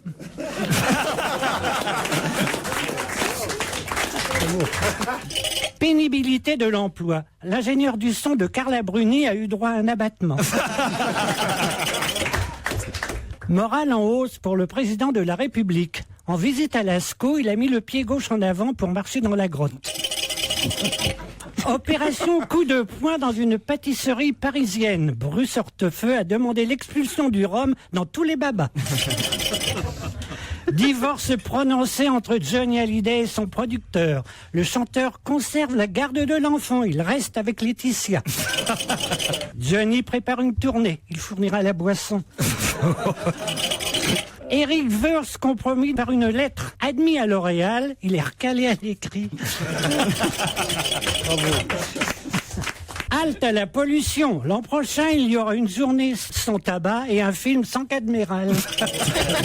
Suppression de la retraite chapeau. Madame de Fontenay va se faire des cheveux. Franck Ribéry au musée Grévin. Le salon de l'épouvante qui s'y a un côté a déposé plainte pour concurrence déloyale. Johnny Hallyday a soufflé dans un alcotest. L'explosion de l'appareil n'a fait aucune victime. Partage de la dette Chirac-UMP. Elle a été réglée 50-fictif. Candidat socialiste à la présidentielle. Avec Aubry et Strauss-Kahn, on aura une majeure de l'ENA ou un docteur en économie comme numéro 1 des primaires. Celle-là, j'ai pas compris. Non, mais c'est pas drôle. C'est bien d'en glisser. Non, mais ça met en valeur les autres. Non, mais ça me plaisait à moi. Je sais que ça ferait rire personne. Je me suis fait un petit plaisir. Si ça vous fait plaisir, c'est le principal. Alors, cinéma. Fabrice Lucchini a regardé un film muet à la télévision. C'est la première fois qu'on le voyait observer le silence pendant 1h30. L'épopée des footballeurs français en Afrique du Sud va devenir un film. Ça s'appellera Les 12 salopards. Il sera joué par toute l'équipe, plus un remplaçant. Oui, d'accord. Dernière minute, Claude Chabrol au firmament. Il a aperçu une étoile dans la Voie lactée et 3 étoiles dans le guide Michelin. Mais si elle était mignonne, celle-là. Si, elle était poétique. C'était poétique, ouais. Une chanson? Ah oui. Ah oui. Une chanson. Mais jazz? Il y en a 2 même. Un peu de jazz? La deuxième. D'accord. La première, c'est Eva Jolie. Eva Jolie, jolie, jolie, jolie. Tu plais à ma mère, tu plais à tes pères. Juste Eva Jolie, jolie, jolie, jolie. On votera pour toi, moins on comprendra ce que tu dis. Elle est pas mal, courte mais bonne. La deuxième? Que reste-t-il de nos amours? Très bien. Ah oui. Que reste-t-il des Bettencourt? Que reste-t-il pour leurs vieux jours? Quelques milliards dans un placard au Liechtenstein. Que reste-t-il du bouclier? Les 30 millions récupérés furent pour un proche l'argent de poche d'une semaine.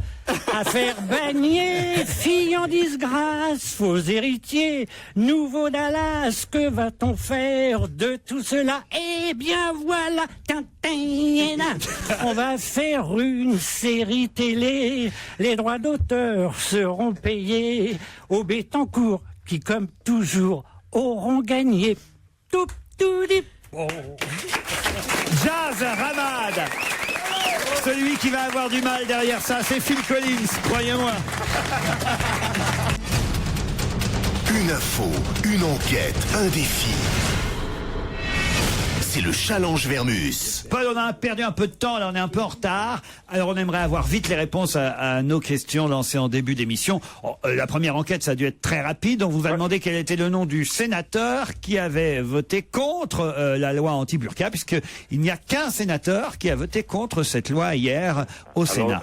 Je vous rectifie tout de suite, Laurent, c'est pas un sénateur, c'est une sénatrice. Ah, très bien. Ah, voilà, quand même. Elle s'appelle Anne-Marie Payet, elle est sénatrice de La Réunion, elle est centriste, elle est directrice d'école, elle a 61 ans. Et ce qui est curieux, c'est qu'elle est membre de la délégation des droits des femmes. Hein. Alors bon, ce qui est amusant, c'est que quand la loi a été votée à l'Assemblée nationale, elle a été aussi votée à une voix contre. Une seule voix contre, c'était Daniel Garrigue, un député UMP, mais qui est très proche de Dominique de Villepin. Bon ben voilà, ça c'est précis, c'est net, c'est un vrai travail de journaliste. Là, on ne peut que dire chapeau, monsieur Vermus. Là, non, franchement, oui. Non, c'est bien. Oui, vous pouvez dire, oui. Non, Chapeau, monsieur Vermus. Bravo, monsieur Paul. Oh, chapeau. Burqa, même, on peut dire, tiens, monsieur Vermus.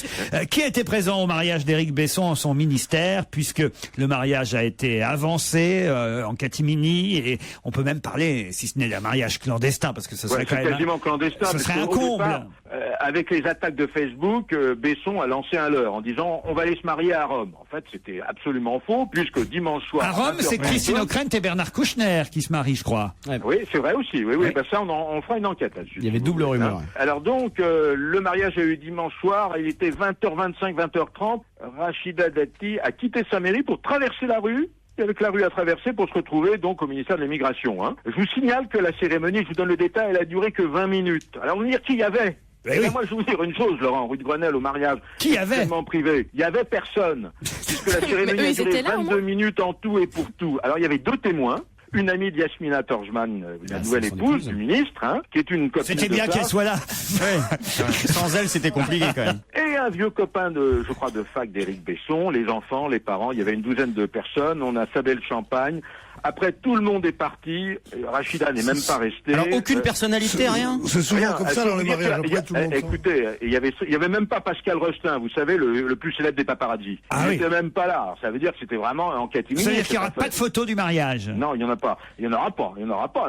Il y avait peut-être un petit photographe sur place avec le téléphone. Les rapports entre François Fillon et Madame Michèle Alliot-Marie? Eh ben, ça va pas. Il y a vraiment de l'eau dans le gaz. Et on explique ça très facilement, Laurent. Selon un récent sondage paru dans le JDD, si les Français devaient choisir un remplaçant à François Fillon, c'est la garde des Sceaux qui aurait leur faveur.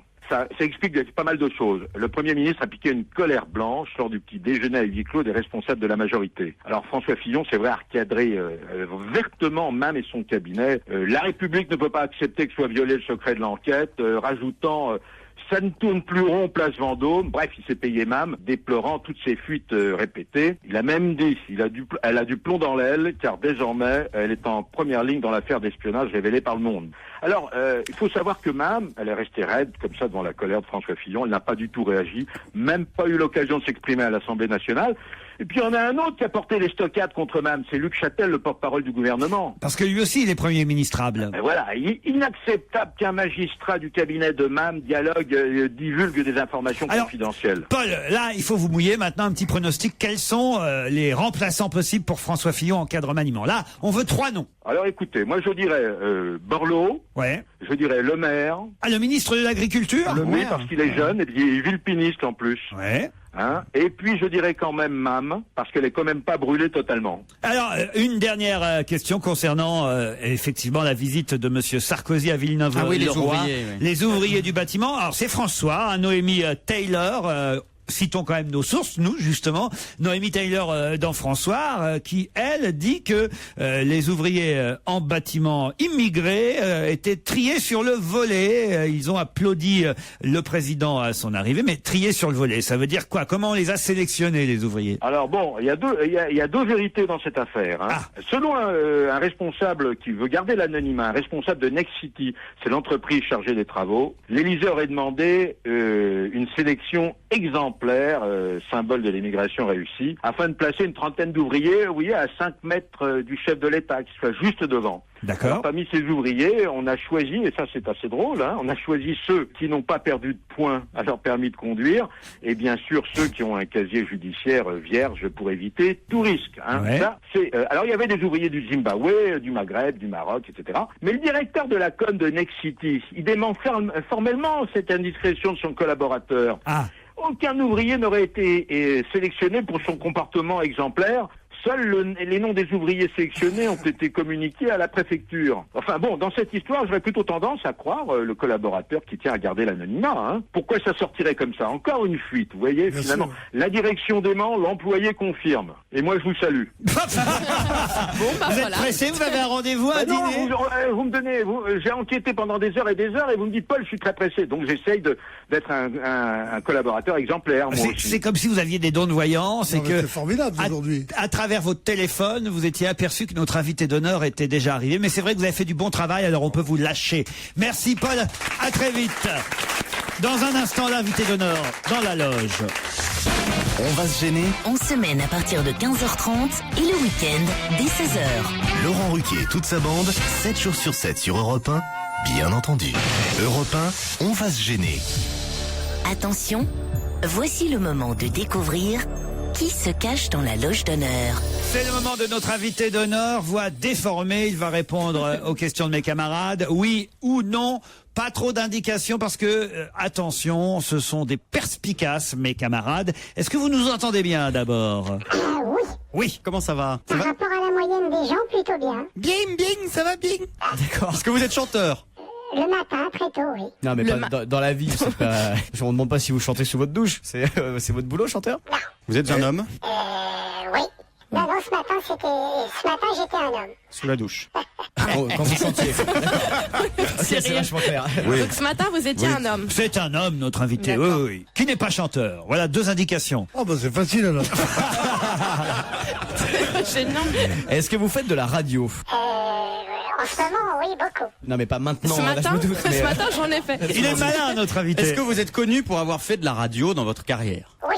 Oui, donc vous êtes journaliste. Oui, je l'ai été. Aujourd'hui, vous écrivez des livres. C'est pas ce qu'on connaît de plus de vous, quand même, pour éviter à mes camarades de partir sur une fausse piste. Donc vous faites d'autres choses, vous êtes comédien aussi?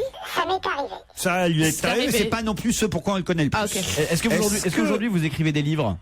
Ça m'arrive aussi. Est-ce que vous faites de la télé? Est-ce que vous êtes animateur télé? Non. C'est un homme qui n'est pas chanteur, donc c'est pas Edith Piaf. Non. Très bien. Parce que c'est une femme qui est chanteuse. Ouais. Est-ce que vous êtes connu aux USA? Oui. Ah bah putain, ça va être rapide alors, des Français connus aux États-Unis. Ah ouais.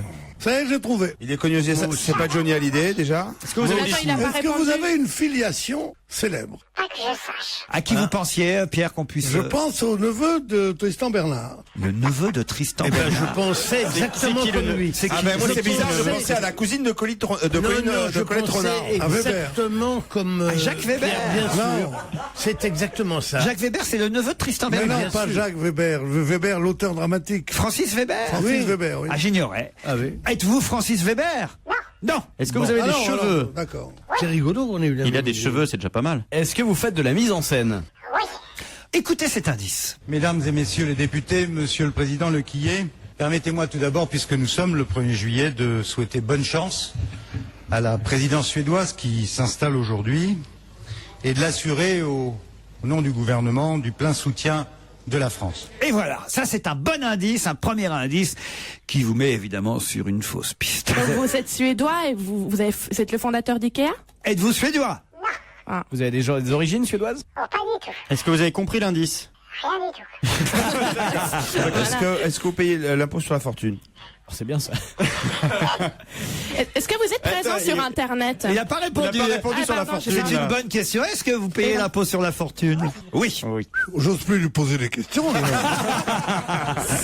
Il doit être vachement puissant comme mec. Est-ce que vous avez déjà réalisé des films? Oh, voilà une très bonne question Donc de c'est notre ça. ami Joujou. Merci, ça me fait Oh, plaisir. le Joujou, Donc, allez, Bravo Joujou. C'est la bonne question de Joujou. Voici Voici ta croquette. Voici un deuxième indice alors.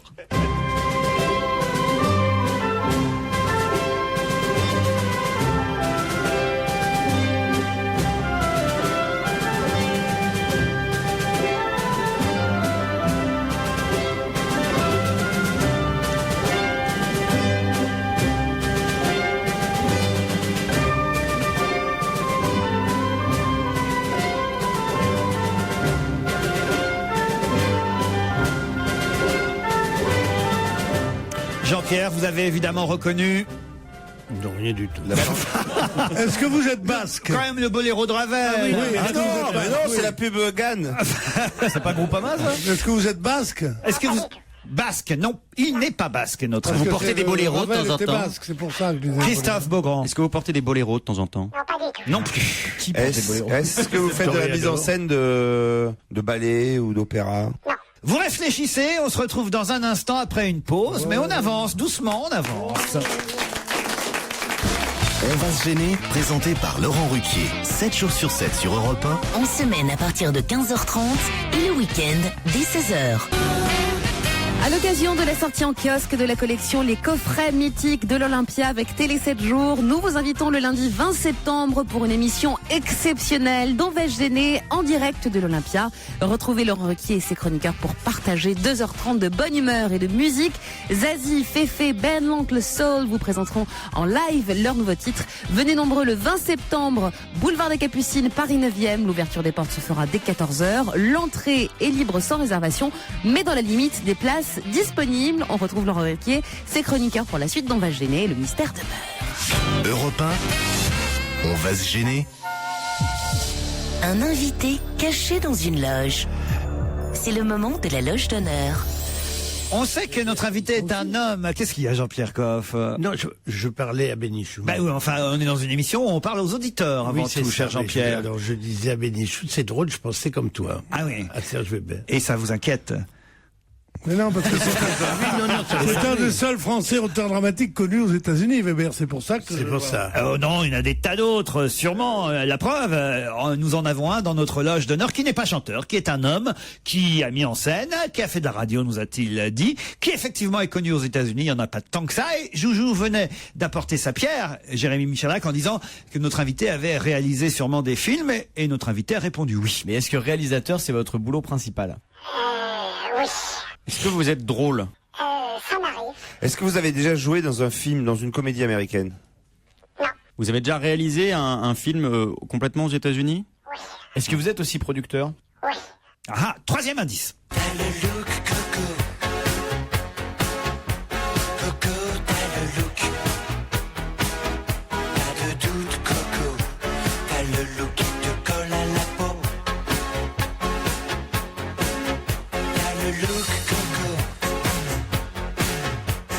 Tu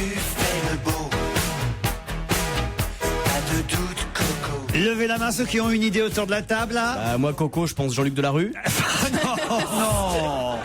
Non, écoutez, lâchez-le, le pauvre. Non, l'indice, c'est quoi? C'est La Roche-Valmont, l'indice, qui chantait ça? Non. Est-ce que vous comprenez l'indice? Ah oui, moi j'ai très très bien compris. Eh oui, lui, il a très très bien Est-ce que compris. vous êtes connu pour votre look? Non. Est-ce que vous avez déjà consacré une œuvre à une artiste, à une chanteuse, par exemple? Oui. Oui, Jérémy Michalak a trouvé. Moi Il est aussi, sur j'ai une trouvé, piste. Enfin, attendez, on n'en est pas certain parce qu'il y a plus d'un réalisateur qui a consacré évidemment une œuvre ou un film à une artiste, mais peut-être que Jérémy est sur la bonne piste. À une chanteuse? Edith Piaf. Oui. Ah, on avance. Est-ce que dans votre premier film, il y avait toute une vague de jeunes acteurs qui sont devenus maintenant des très grands acteurs français? Dans un de vos premiers, je prends le deuxième. Oui. Écoutez cet indice qui va définitivement, évidemment, vous confirmer le nom de notre invité. Jérémy et Titoff, eux, apparemment, ont trouvé. Mais alors, Jean-Pierre et Pierre Bénichou sont dans le Schwartz total. Non, moi j'ai trouvé, mais je n'arrive pas à mettre le nom dessus. Oh, c'est pas possible. Écoutez.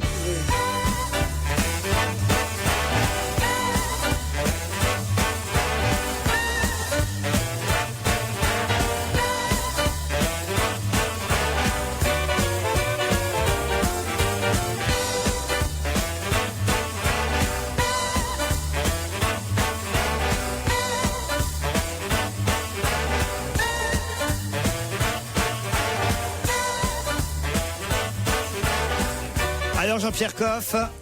Après, il a fait un film avec Kérad Junior, etc. Mais comment il s'appelle? Avec qui? Avec Kérad. Camerade. C'est Camerade, c'est Kérad. En fait. Effectivement, on est loin de trouver le nom de notre invité.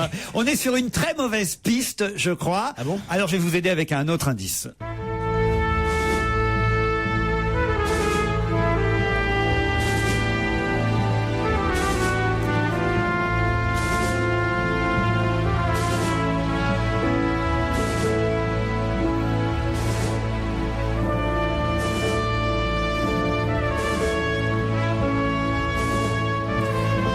Invité d'honneur, ça vous amuse ou ça vous inquiète qu'il ne trouve pas votre nom? Là, je commence à être inquiet. C'est quoi? Ah merde. Et notre invité commence à être inquiet. Il y a de quoi, quand même. Mais c'est vrai qu'ils sont partis. Je comprends pourquoi. Parce qu'ils sont partis sur une très mauvaise piste, en fait, à cause d'une excellente question de Jérémy, mais qui d'un seul coup les a fait partir sur un autre film que celui que vous avez évidemment réalisé.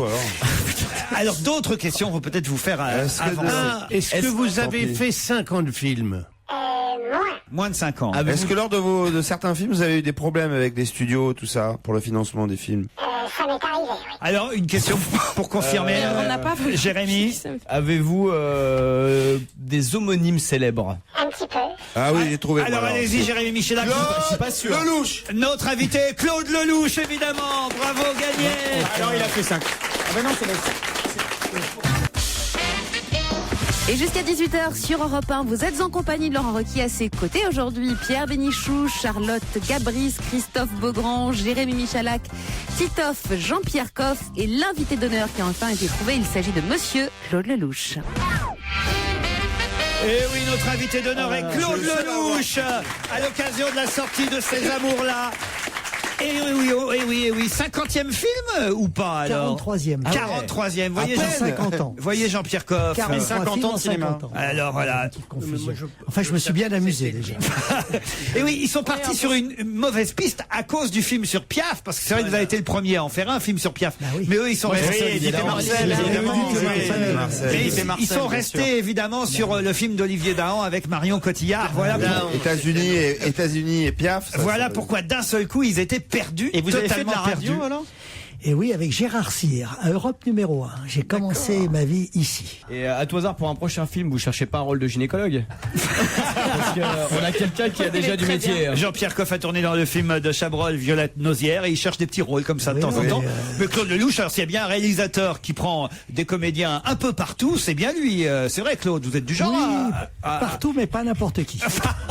J'ai même un jour proposé à notre ami qui est à gauche, là, Pierre Bénichou. Il n'a pas été assez courageux. courageux pour le faire. Non. C'est pas notre avis. Non, je ne trouvais pas, vous, assez courageux de me proposer un rôle aussi ignoble. C'était quoi comme rôle? J'ai trouvé que c'était courageux, mais je trouvais que c'était assez bête de croire que j'étais un personnage comme ça. Mais vous faites ce que vous voulez. Vous voulez me faire partager un snob par tous arts. Alors que j'ai toujours été à la limite de ces choses-là, mais que c'est dans la nuance, justement, que ceux qui me connaissent et qui m'aiment bien ça. C'est un rôle de composition. Mais non. Mais être comédien. C'est trop proche et trop loin. Claude Lelouch. C'est un jour où Charles Gérard n'était pas libre que vous avez pensé à Pierre Bénichou? Peut-être. Parce qu'il y a une ressemblance physique quand même entre Oui, Bourville. Allez, parlons de Ces Amours-là, le film qui sort aujourd'hui, un film de Claude Lelouch, le dernier Lelouch, comme on dit, et on dit ça des grands réalisateurs, on n'a pas besoin de dire leur prénom, on dit le dernier, ben voilà, c'est le dernier en date, parce que... J'espère que c'est pas le dernier. Voilà, parce que je sais que vous avez déjà d'autres projets, et même d'ailleurs avec la comédienne principale du film, Audrey Dana, c'est elle qui a le rôle féminin principal, ça c'est intéressant, mais le rôle masculin principal, je l'ai appris d'ailleurs samedi dernier à l'occasion de l'avenue d'Audrey Dana, c'est un garçon qui au départ était compositeur de la musique du film. C'est Laurent Couzon que j'avais convié pour faire uniquement la partie jazz du film, puisque c'est un film très très musical. C'est à la limite de la comédie musicale, et donc en travaillant avec lui sur la partie jazz, puisque c'est sa spécialité, je le regardais, je parlais avec lui, et je me disais si en plus il pouvait jouer la comédie, ça serait génial, puisque je voulais absolument faire ce film musical avec des numéros musicaux en direct sans playback. Et c'est vrai que tout le film a été fait sans playback et tous les numéros musicaux, donc j'ai fait des essais avec lui et il s'est révélé formidable, et je crois que c'est la révélation du film. Voilà. Mais il avait déjà fait de la musique de film pour vous. Oui, je l'avais déjà travaillé avec lui un petit peu, mais je l'avais jamais consacré une partie aussi importante. Et après, j'ai demandé donc à Francis Lay de prendre la moitié de la musique du film, et lui, puisque Francis Lay faisait le thème de la femme, lui le thème de l'homme, et puisque le film raconte quelque part comment ces deux thèmes viennent l'un vers l'autre, quoi. D'où le titre Ces Amours-là, des amours difficiles, des amours qui commencent par, j'ai appris le mot aussi et je m'en sers parce que je ne connaissais pas cette expression, par une collaboration horizontale, voilà. Puisque Audrey Dana couche effectivement avec un officier allemand joué par Samuel Labarthe. Après, elle passera aux Américains, deux Américains qui viennent au moment du débarquement, parce qu'à travers l'histoire des amours de cette femme-là, il y a aussi évidemment l'histoire du monde, les guerres. D'ailleurs, le film, j'ai oublié de le dire, commence en noir et blanc avec Judith Magre dans le premier rôle féminin dans la première partie du film. Et on aperçoit aussi d'ailleurs Charles Denner, le regretté Charles Denner. Ça veut dire que vous avez utilisé des images de films précédents, Claude Lelouch? Bah écoutez, non. J'ai pendant près de 50 ans, inconsciemment pensé et rêvé à ce film. Voilà, on m'a raconté au fur et à mesure que j'avançais des histoires vraies, et j'avais envie de les regrouper dans un seul et même film. Et donc, quand je tournais Les Misérables, quand je tournais Les uns et les autres, et que j'avais effectivement 2000 figurants, 3000 figurants pour faire le débarquement, je tournais des plans en prévision de ce film. Donc, j'ai pensé à ce film. C'est-à-dire que les scènes du débarquement, qui sont formidables d'ailleurs dans votre film là qui sort aujourd'hui, ont été tournées à l'époque des uns et des autres et des Misérables. Et alors, comme j'étais producteur, j'avais tous les droits à l'image, donc j'ai payé tous ces gens-là en prévision éventuellement de ce film qui se ferait. Mais il y a aussi des scènes de films tournés récemment. Excuse-moi, c'est même à 80% de film, heureusement. Voilà, et j'ai puis oui, alors le film a été tourné à 80% en Roumanie, puisque on n'avait pas les moyens de s'offrir la France, donc on a tout reconstruit là-bas. Bravo. Et puis vous en renvoyez chez nous après, c'est ça? Voilà, absolument. Ces amours-là, ça sort aujourd'hui, c'est du grand spectacle, parce qu'effectivement, on peut aussi bien y voir les scènes du débarquement que des scènes terribles, évidemment, de déportation. Et ça, elles ont été tournées récemment, évidemment. On y aperçoit Anouk Aimé, Judith Magre, évidemment, qui est comédienne et qui, même dans ce wagon qui l'emmène vers Auschwitz, continue à répéter une scène d'une pièce qu'elle croit pouvoir jouer dans 5 jours. C'est un très beau film. Moi, je me suis laissé embarqué par ce nouveau Lelouch. On en parle encore dans un instant après cette pub. Ça s'appelle Ces Amours-là. La recette pour passer un excellent début de soirée, c'est évidemment de rester à l'écoute d'Europe 1 jusqu'à 18h. Donc ce sont les derniers instants d'On va gêner avec Laurent Ruquier et ses complices qui reçoivent aujourd'hui un invité exceptionnel, le réalisateur Claude Lelouch. Ces amours-là, c'est le nouveau film de Claude Lelouch avec entre autres Audrey Dana, j'ai cité Judith Magre, Samuel Labarthe, qui on pourrait citer encore Liane Folly qui joue une sorte de Piaf Arletty, Dominique Pinon et Raphaël qui fait ses débuts aussi. Raphaël, le chanteur. Raphaël Nadal. Non, Raphaël le chanteur. Excellent, lui aussi quitté justement par Audrey Dana pour cet officier allemand. Elle a choisi l'officier allemand pour sauver son père quand même, hein, il faut le préciser. Alors Pierre Bénichou, alors justement, vous faites l'apologie du courage, et c'est un film qui doit sans doute, puisque c'est l'héroïne de votre film qui a ce rôle-là, dédouaner un peu ce que Audrey Dana appelle dans toutes les interviews, et je la comprends parce que c'est un terme que moi je connaissais, la collaboration horizontale. Alors qu'est-ce que vous pensez des filles qui ont couché avec les Boches? Alors qu'est-ce que vous en pensez? Vous vous dites, elle adorait le courage. Oui, le courage, c'était peut-être aussi d'être plutôt solidaire de celles qui refusaient tout, plutôt que celles qui donnaient leur faveur à un Allemand, fût-il courageux. Je pense que c'est un peu plus complexe que ça. Moi aussi. Je pense qu'il y a des Allemands qui méritent qu'on s'intéresse à eux, qui peuvent aussi avoir une certaine intelligence, un certain charme. Moi aussi. Je crois qu'on est confronté qu'à des cas particuliers, et c'est vrai même en temps de guerre. Oui, même en temps de guerre, bien sûr, parce que les battements de cœur, ils résonnent pas de la même façon. L'héroïne qui est peut-être coupable, et d'ailleurs elle fait de la morale à personne. C'est son procès, hein. Voilà. Il faut dire que le film est raconté par l'avocat d'Audrey Dana, c'est lui qui est le procès, récitant pendant le film. Le film, c'est la plaidoirie de la défense. Et voilà. À un moment donné, et donc son avocat parle de choses qu'il connaît, car en même temps il se défend lui-même, puisqu'il a vécu quelque part en tant qu'homme à peu près la même chose. Donc lui aussi culpabilise. Lui, il n'est pas dans le box des accusés. Lui, il a honte d'avoir joué du piano dans les camps. Voilà, il a honte d'avoir collaboré. Il a été planqué dans les camps. Puis grâce au piano, on l'a mis au mess des officiers. Donc il a vécu toute l'horreur des camps à travers la fenêtre du mess des officiers. Il a vu les horreurs, mais il avoue avoir été implanqué. Et donc le film parle de tous ces paradoxes. Je veux dire que les choses sont pas aussi simples que ça. Moi, Dieu sait si j'ai eu à combattre les Allemands, puisque la Gestapo me recherchait. Je me cachais dans les salles de cinéma. Donc si on vous voit dans le film, voilà, d'ailleurs, j'ai une grosse partie de ma famille votre personnage est dans le film, qui n'est pas revenu, donc j'ai aucune raison de défendre. Mais c'est vrai que j'avais envie de faire le portrait d'un Allemand qui ressemble pas trop aux Allemands, parce que je sais qu'il y a eu quelques exceptions. Et ça vous dérange, hein, Pierre? Oui, ça me dérange un peu. Non, c'est d'autant plus dérangeant que vous n'avez pas encore vu le film. Non, ça me dérange un peu qu'après avoir été trop parmi les tondeurs, ce que je trouve horrible, trop parmi les gens qui disaient tout ce monde-là mérite la peine de mort et tout ça. J'étais contre ça, et qu'on a dit au fond il y a des situations. D'en faire un film, c'est exactement comme Mal avec quand il fait la Comblucien. Il montre qu'un seul milicien qui soit pas un salaud, qui n'est pas un salaud. Il dit j'en montre qu'un. Oui, mais tu montres toute la milice quand tu montres un milicien. Vous montrez toutes les filles qui ont couché les Allemands quand vous montrez une. De toute façon, le problème, c'est pour vous d'avoir raison. Si c'était qu'aujourd'hui. Il y a un petit manuel formidable sur l'art de vouloir toujours avoir raison. Je vous conseille violemment de le lire.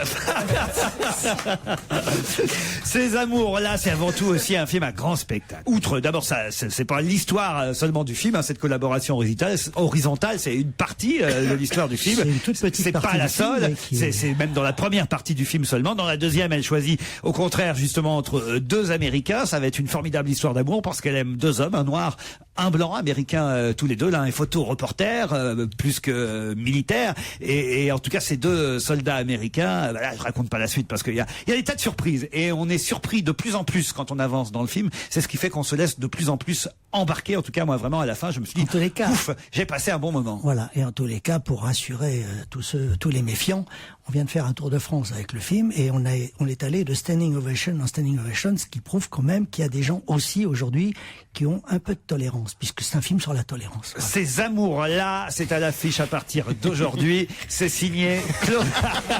Pierre, l'homme qui veut toujours avoir raison. Voilà. C'est le prochain titre du film de Lelouch, avec enfin un rôle à sa mesure pour Pierre Bénichou. Tu ne seras pas partouzeur dans ce... Non. Juste snob. Ça, c'est pas mal en même temps. On va le garder, ça, l'homme qui veut toujours avoir raison. Bon, monsieur Lelouch, moi, je vous aime beaucoup, et je voudrais vous inviter, vous et toute l'équipe du film, à aller manger chez Courte Paille. C'est 17 € et ça me fait vraiment plaisir. Oui, parce que c'est ce qu'on reçoit Pierre Bénichou. On s'est cotisé, toute l'équipe. Ces amours-là, le nouveau Lelouch sort aujourd'hui. Merci Claude Lelouch d'avoir accepté de jouer le jeu, d'être notre invité d'honneur. À demain, 15h30. À demain 15h30 et je vous laisse en compagnie de Nicolas Demorand. Merci Laurent Ruquier et à demain.